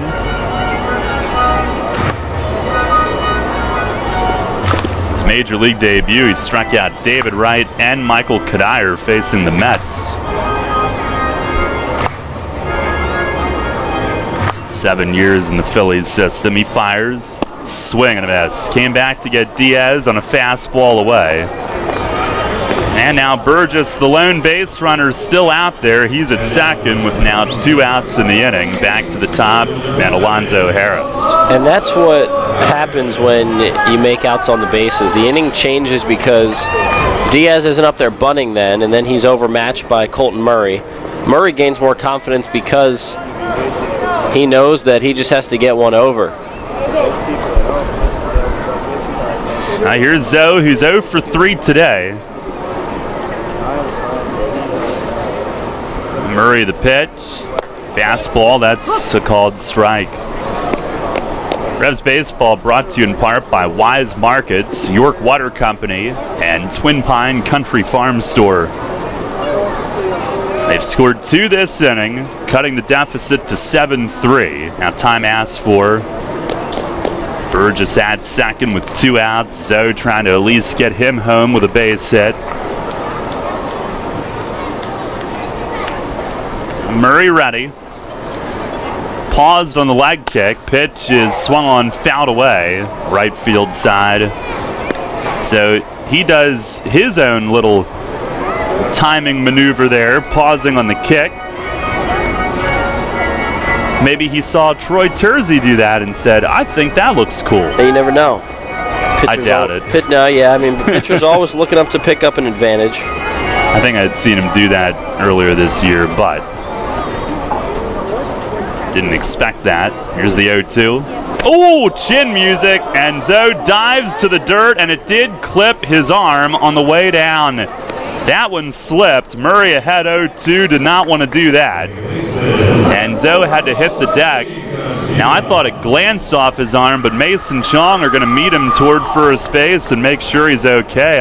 Couldn't tell exactly for sure where that hit him. I thought it maybe could have clipped his wrist or the hand area based on where that pitch came in. Harris seems to think he's all right. He's already got that hand issue from a slide a week and a half ago.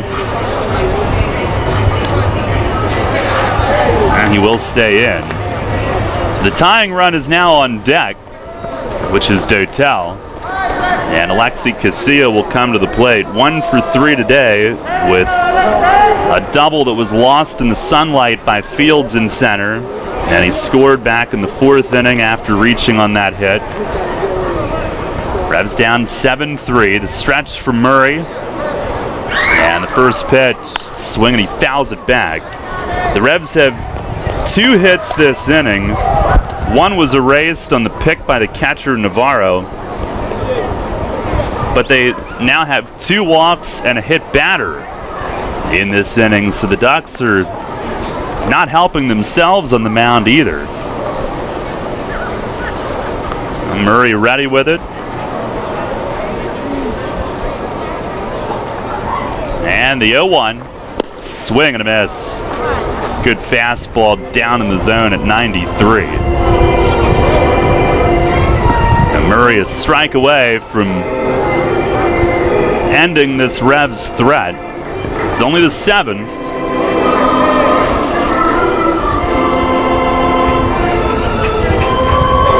Now has his sign. There's the 0-2. Strike 3 called. Casilla stopped his hands to check. He's rung up on a fastball that he thought was away. He drops his bat, stands there with his hands on his hips. drops his helmet at his feet now and has a few words for Tom Gandolfo. The inning ends after 2 runs, but the Revs thought they should have had more. 2 hits in the inning, 2 men left. We'll go to the 8th. It's 7-3, Long Island.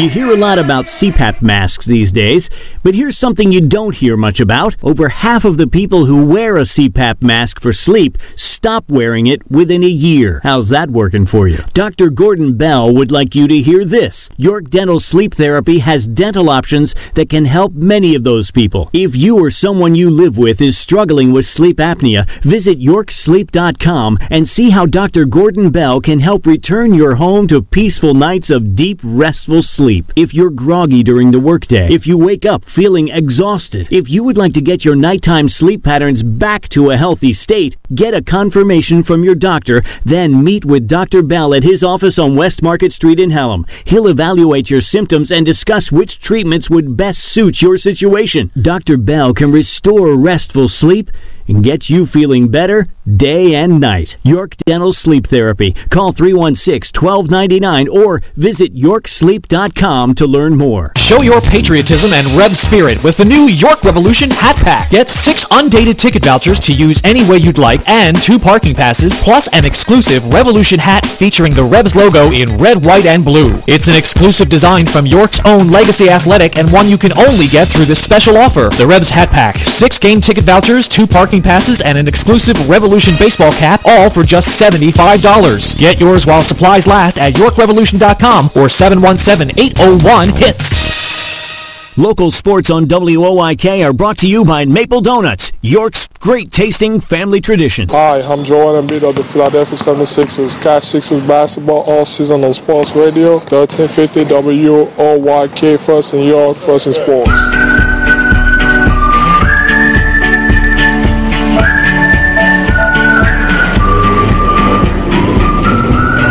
Head of the 8th inning, brought to you by York Dental Sleep Therapy. Are you tired of feeling the effects of sleep apnea or sleepless nights due to your CPAP? Dr. Bell may have an option to help you. Make your appointment today and let Dr. Bell help determine which treatment is best for your needs. Call 717-316-1299 or visit yorksleep.com. Highland Pagero takes over, fires a strike on Cody Puckett leading off the 8th. York Dental Sleep Therapy is at 450 West Market Street in Hallam. Pagero winds, fires, and a swing and a fly ball off the end of the bat. Shallow left center. Harris will tiptoe in, and he's got it. 1 down here in the top of the 8th. Pitching change is brought to you by Maple Donuts. Carl Bryce retiring. 9 of the 11 that he faced. Did give up a couple of inherited runs, but officially for him, 3 scoreless innings, 2 hits, no walks, 1 K. Nice job in long relief. Here's Dan Lyons. First pitch, fastball. It's a called strike. Inside corner. Lyons 2 for 3 out of the 9 spot, a double. Ducks with 12 hits today. The 0-1 and an excuse me swing fouled off right side as that goes in and out of the upper deck. These two teams came in today tied with one another for second in the league in team batting, both at 272. Only Sugarland higher at 279 as a team. The Revs have made quite a climb last couple weeks. Pitch, it is way high. They have hit way over 300 since the previous homestand started, the series against Lancaster and then Southern Maryland. Pagero nods yes. Here's the windup, the pitch. Swing and a jam shot fister into left center, a base hit. As Lyons loops it out over short, and he is 3 for 4. Revs really, since that previous homestand started, which spans This will be the 13th game since that started. They've been up around 340. Here's Valdespin at the top of the order. He is 1 for 2 today. A double, a run, a walk, and a sac bunt. And Pregame the pitch. High and away. That missed.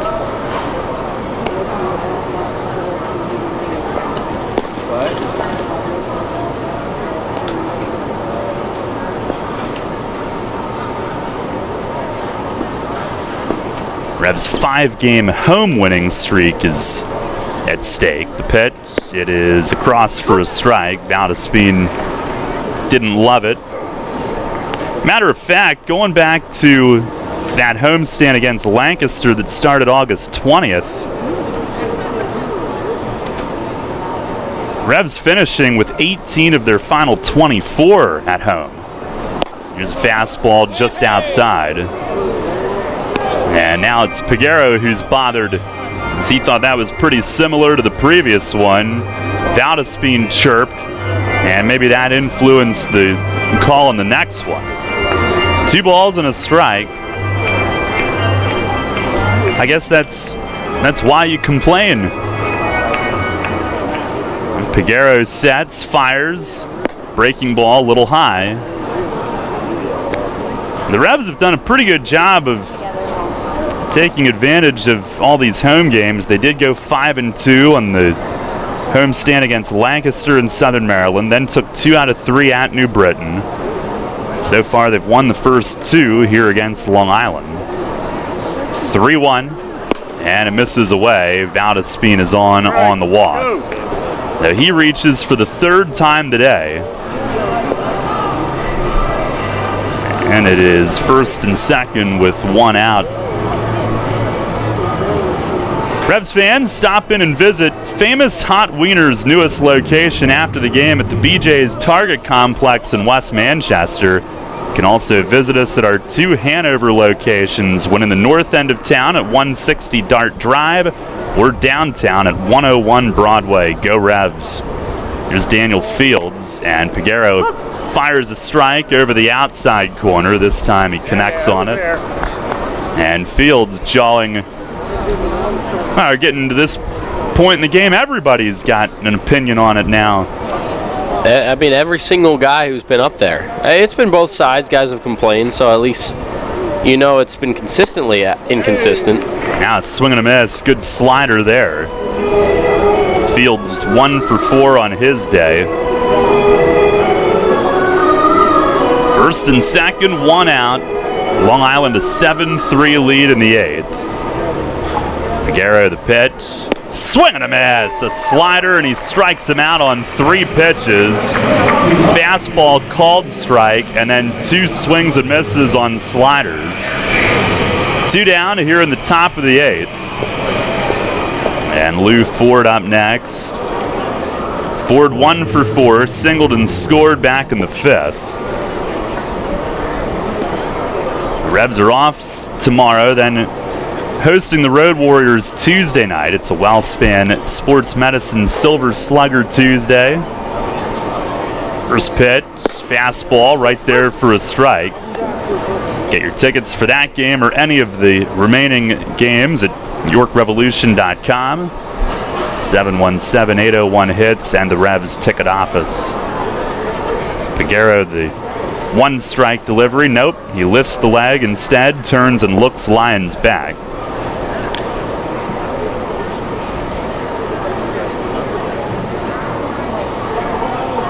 Now nods yes. The stretch, the pitch, slider low. It is 1-1. Tomorrow on the off day, we'll have the Baltimore Baseball Show at 6. Keystone kickoff at 6:30. Much to discuss, I'm sure. That is brought to you by Neighborhood SureSave Markets. And 1-1, that's swung on, fouled away, deep off to the right. That'll clear the pavilion itself in the bullpen balcony. Just a foul ball, though, way foul. 1-2. Revs trail 7-3 here in the 8th. Peguero agrees with Diaz on the sign. Here it comes. And a swing and a foul back upstairs. And Ford to reach on a slider there and send it back up. 7 runs, 13 hits. No errors for the Ducks today. 3 runs, 5 hits. No errors for York.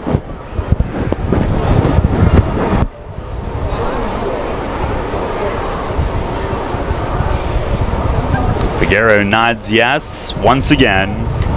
Fires home, and it misses away. Fastball. 2 balls, 2 strikes.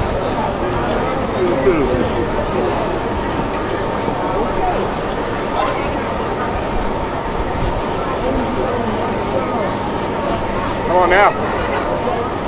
Now ready. The pitch. Swinging a high fly, left center field. Dotel is in and over from left.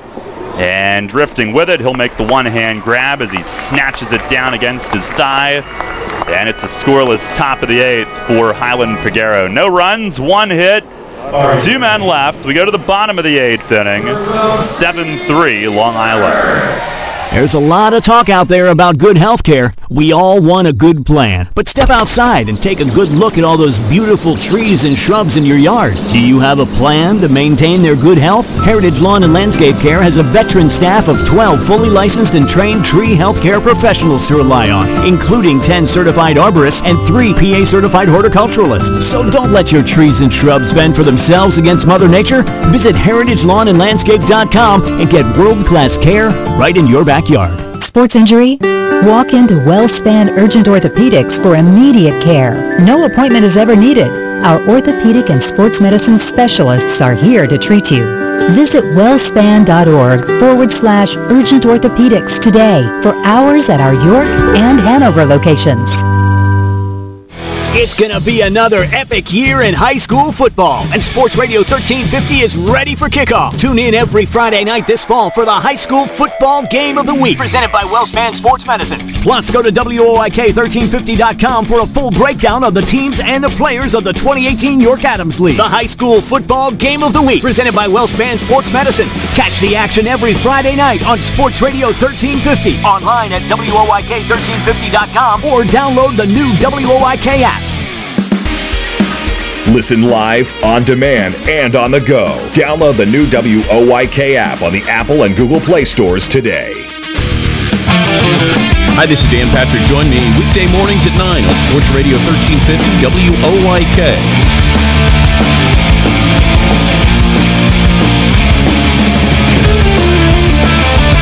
Head to the bottom of the 8th inning, 7-3.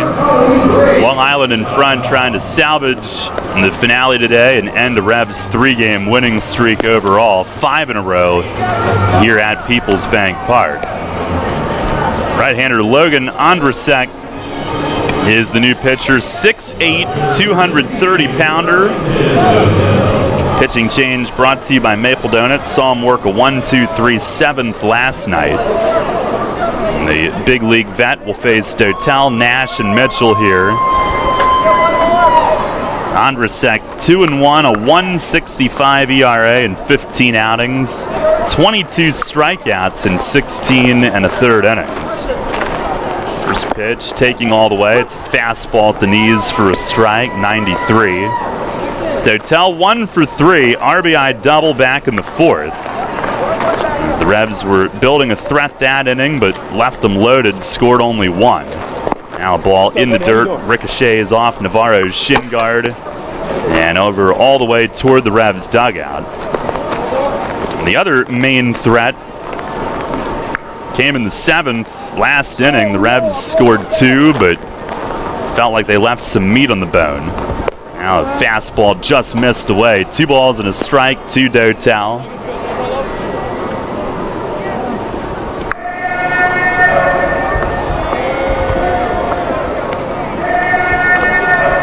He deals, and that is just outside. Dotel a 3-1 count to start the inning. Andrasek 6 years in the majors, 5 with the Reds, 2010 through 14. He fires, swing and a miss. Dotel tried to kill one.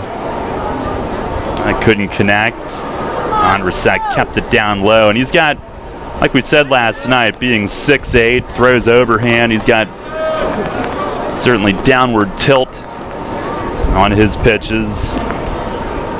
Now fires, swing and a miss. Fastball down and away, and he came back to get Dotel. One down here in the bottom of the 8th. Our WellSpan Sports Medicine Injury Report. Revs with Tyler Clark on the DL with the finger ligament, but he actually could return soon. And they do have an active spot on the roster available. Luis Cruz has the hamate bone injury. He's out for the year on the DL. Here's Nash. First pitch, a swing and a miss. Revs with Jay Goss and Frank DeGiulio Jr. out with the elbow problems, and also Jonathan Sanchez and Junior Rincon shut it down with biceps tendonitis. Nash is 0 for 2 today with a walk, and Andrusek will step off. Last time he was in the big leagues was 2016 with the Orioles. We mentioned that he had 5 years with the Reds. Pitch is swung on, popped up. Shallow center. The middle infielders head out. It's Valdespin from second who's under it. Straight shallow center out behind second. He makes the one-hand grab. 2 down, and Jared Mitchell coming up. It's been a tough day for the Revs at the plate, and it doesn't get any easier when you're pretty much facing a new pitcher every inning. The Ducks have so many arms in that pen, and they can go to so many different guys, different arm angles, different guys throw lefty versus righty. So you can't really get a good look at a guy for more than an inning. Well, they came into this series with 5 starters inactive as Mitchell takes down low, including Fisher, who was on the DL. He was activated yesterday. So they basically came in with a bullpen that, let's see,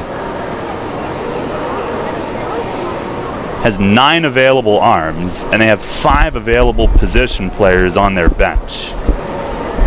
The Revs, meanwhile, have 3 position players today, as Andrusek misses high 2-0 to Mitchell, and 7 relievers, so 2 fewer than Long Island. That's 30 players on the roster. 25 active, of course, you can only have that many, but it helps when you're able to bring back so many relievers.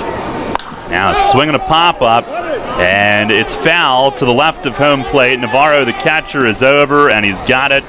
Approaching their dugout, Mitchell retired for the first time today. Had reached on a double and 2 walks previously. 1-2-3, 8th inning for Andrusek, and we'll go to the 9th. Revs trail 7-3. Hey, it's the good-looking genius at Broadway Transmission. You know what really grinds my gears? Perfectly good cars being thrown away just because the transmission went bad. My mind slips into overdrive when someone says, I'll just get a new car before I spend that kind of money on a transmission. What? According to Kelley Blue Book, the average price of a new car is $32 grand. Now you're going to finance that, right? There's another $6 to $8 grand.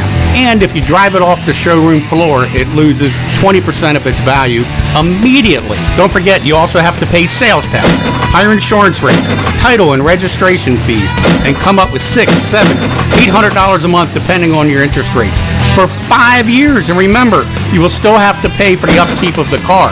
Brakes, tires, wipers, fluids, etc. Stop! Trade your transmission, not your car. Thanks, good-looking genius. You're welcome, ma'am. Broadway Transmission. We'll get your shift together and save you all that dough. Visit us on the web at BroadwayTrans.com or stop in and see how it's done.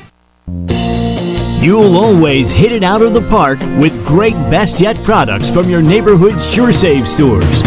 Like party platters with $18.93 deli items. Team up Best Yet hot dogs with Best Yet kettle cooked chips. And get Best Yet 12 packs of soda and Best Yet Rising Crust pizzas at Sobel's Markets in Shrewsbury, Stewartstown, Whiteford, and East York. And at Nell's Market Fresh Foods in Spry.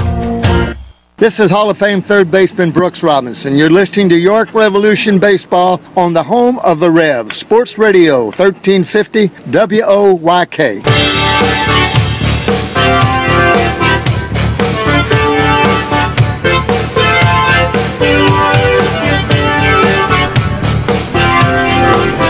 Pregame stays in as we head to the 9th here today. Had a scoreless 8th inning. He'll look to give him 2. Carl Bryce gave him 3. And some long relief to get this one to the finish line. Revs trail 7-3 as we start the 9th inning. It'll be Taylor Ard to lead things off. He's 2 for 4, 2 runs scored, pair of singles. He is the K-man today. And Peguero's pitch, swing and a miss. He chased a slider well out of the zone. So some extra fervor from the 2,337 here today with Maz sticks at stake. The 0-1. Sliders, swing and a miss. And Peguero will try to serve these fine folks before the day is over.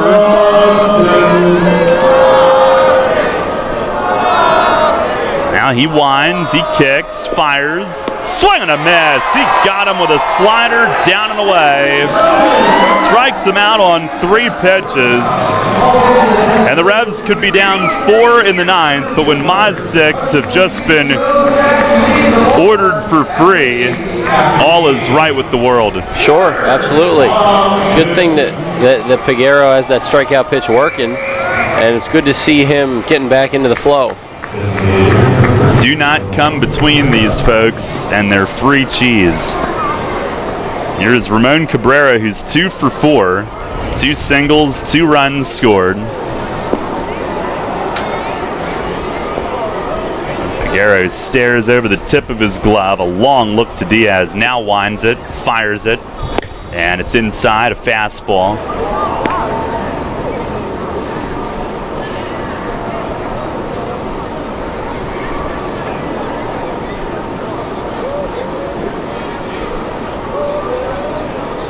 On the 1-0, and that misses away. On our York Mitsubishi out-of-town scoreboard, that game at New Britain, Somerset still leading 9-3. They've now gone to the 8th.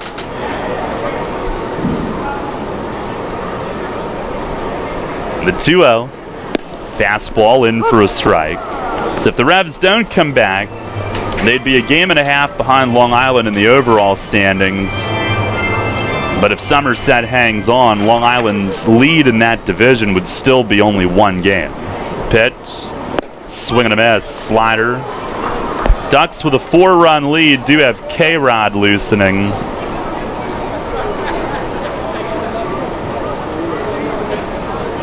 He last pitched on Wednesday, game 1 of their doubleheader against Lancaster.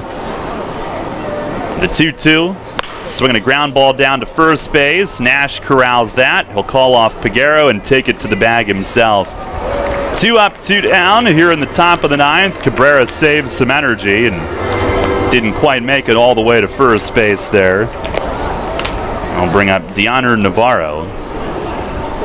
Friday, when the Revs have their completed, we hope, game at Somerset plus the other one, will be on radio, but once again on WOYK Preps on YouTube. We'll have our high school game of the week presented by Wellspan Sports Medicine. 6:30, it is York Catholic at Susquehannock.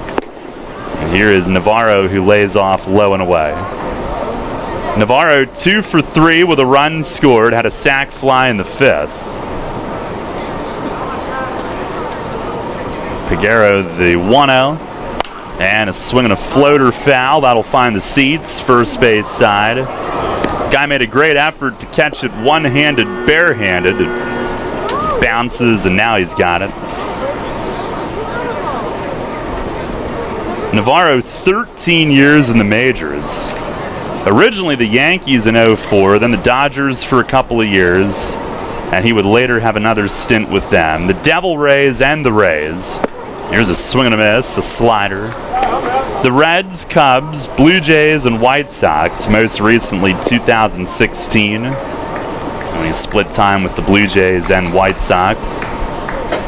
1-2. Slider, he just got a piece. Foul tip against the backstop.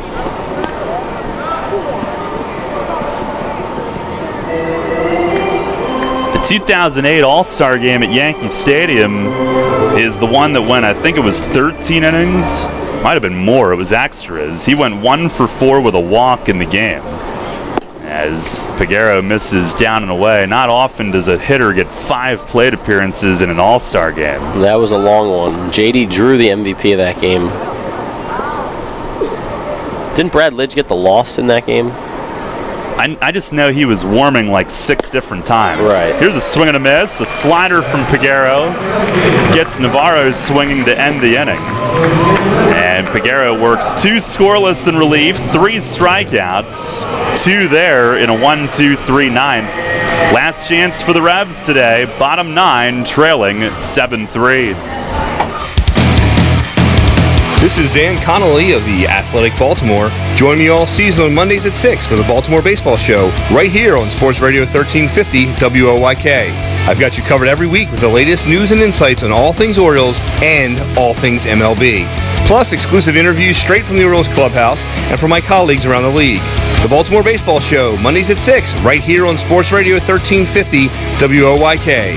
First in York, first in sports. Hi, this is Steve Navaroli. Join me Saturday mornings at 9 for Central PA Game Day, presented by Neighborhood Sure Save Markets, right here on Sports Radio 1350 WOYK. Tune in each week as we break down the latest in high school sports, including Friday night's big games, the week's top performers, and the rest of the sports scene, both locally and nationally. Central PA Game Day, presented by Neighborhood Sure Save Markets, Saturdays at 9 on Sports Radio 1350 WOYK. First in York, first in sports. Feelings of stress, sadness, or anxiousness can be signs of depression or other mental health issues that should be addressed. If life seems too difficult to manage, Presley Ridge can help. Call Presley Ridge today, and our team of compassionate mental health professionals will help you enjoy your life again. Presley Ridge offers mental health services for all ages in York and Harrisburg. Make an appointment today. Call 717-845-6624 or visit presleyridge.org/outpatient. This hour on WOYK is brought to you by Maple Donuts. Quality you can see.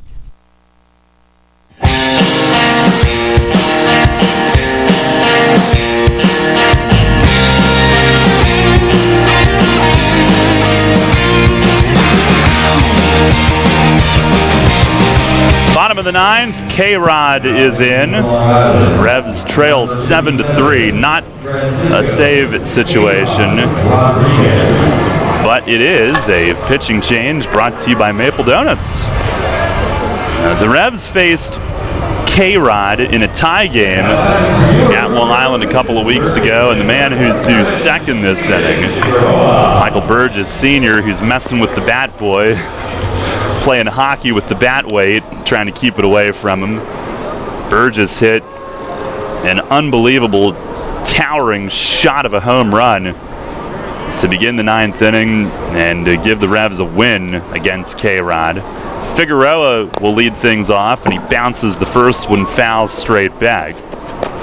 So here you have one of the young guys brought in, and he steps in to face K-Rod, who's among the all-time leaders in Major League saves. He's 4th. Hunches over, sets the hands low, kicks high, fires, and Figueroa grounds one through. It's a base hit into right. He claps his hands together. He's 2 for 2 today and 9 for 18 in his first 5 games with York. Well, some guys just hit. They just know how to hit, and if you put the bat on the ball, you're going to have success at any level. Just like I always say, if you throw strikes as a pitcher, you're going to have success at any level. But I just think it's so cool. I mean, you got a 24-year-old kid who was just playing D3 college baseball last year and gets a hit off K-Rod. Yeah. A guy who spent, you know, you talked about the numbers, so many years in the major leagues. Here's Burgess, who shifts back, pitch well inside. So many saves. I mean, this dude was untouchable for so many years in the big leagues. So he struck out some of the best hitters in the game's history, and then 24-year-old comes up, gets a knock against him. It's pretty cool. The Cortland State product. Here's the 1-0. Swinging a high pop-up. Hard at first, across into foul ground. Looks like he'll have room, and he does. A step onto the warning track. Now 1 down here in the bottom of the 9th inning. And here comes Henry Castillo. Today 1 for 2 with a walk and a 2-run single. Made it 7-3 in the 7th. That's where we stand now.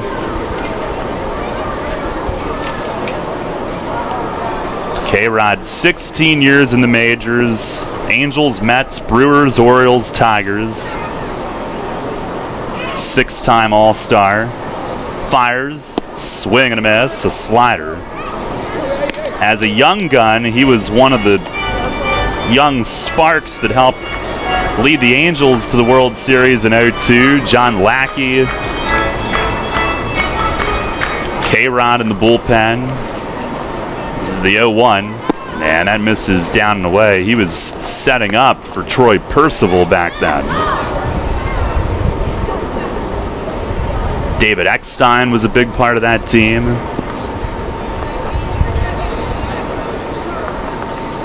As far as young guys go, here's the stretch, the 1-1. Swinging a rip up the middle, base hit Castillo. Over toward left center, Figueroa will shut it down at second, and the Revs are one base runner away from bringing the tying run up. Castillo on 3 times again today, his second hit, and here comes Isaias Tejeda to pinch hit for Roger Diaz. It's a good spot to use Tejeda in, and that's what you can do when you have a pretty deep bench. Now I'm sure Mace wanted to give him a full day off, and now the hopes are that the Revs can at least tie the game and then Tejeda would go into catch, so it's not really a day off, but got to send the bat up there when you can. Saw where Tejeda had his dad come to York and visit this weekend. He stands in, Rodriguez the stretch, first pitch, fastball, he watches it over for a strike. Tejeda overall with the Revs in 11 games, hitting .300 this season. 1 homer, 9 driven in his 2 stints. Now the 0-1 breaking ball, and it's a called strike. Tejeda was loading up, held off on the swing. Rodriguez gets the call though. 4th in Major League history in saves, 437. Certainly at Long Island, he is known for his Mets days. Stares in, taking a long time. Tejeda will back out. This year, Rodriguez with the Ducks, 2-1, a 3.03 ERA, and 25 saves. 37 appearances. Now ready. 0-2. Fastball just missed. A little low, perhaps. Rodriguez rolls his eyes. He wanted it.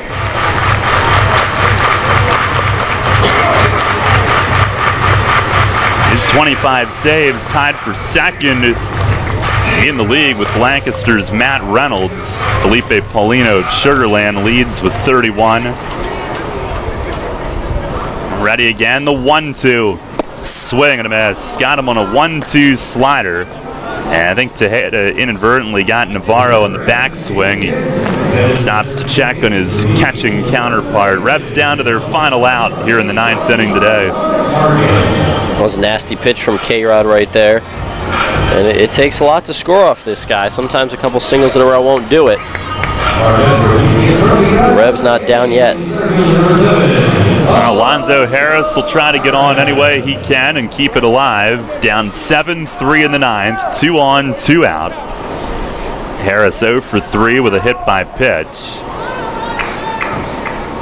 K-Rod, the 6th Ducks reliever used today.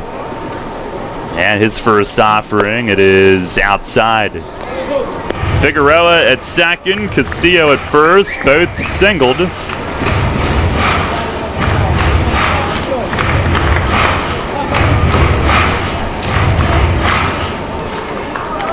Rodriguez stretches and delivers, and it's a curveball for a called strike. Came back with the slower curve and got it in. Now he'll take a walk behind the mound.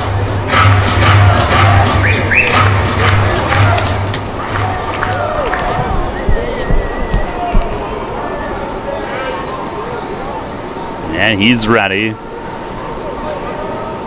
1-1, way outside and low. You can envision his delivery from your TV screen. It's exactly the same. A low hand set out away from his body, then kind of leans back on the high leg kick, fires, and it's down and away off the glove of Navarro over to the right, and Figueroa reads it, moves up. We'll call it a wild pitch. He goes to third. Rodriguez also a big high front arm swing with the glove as he breaks the hands and strides, so he throws a lot of animation at the hitter as he delivers it. The 3-1, swinging a rip at third, and a backhand pickpocket. He's up, he fires, Ard stretches, holds the bag, and the game is over. And the Revs that close to bringing the tying run to the plate. Harris hits it sharply, but Puckett pounces on the backhand stab at third. And Ard holds the bag on the throw to first. The Ducks salvage the finale today.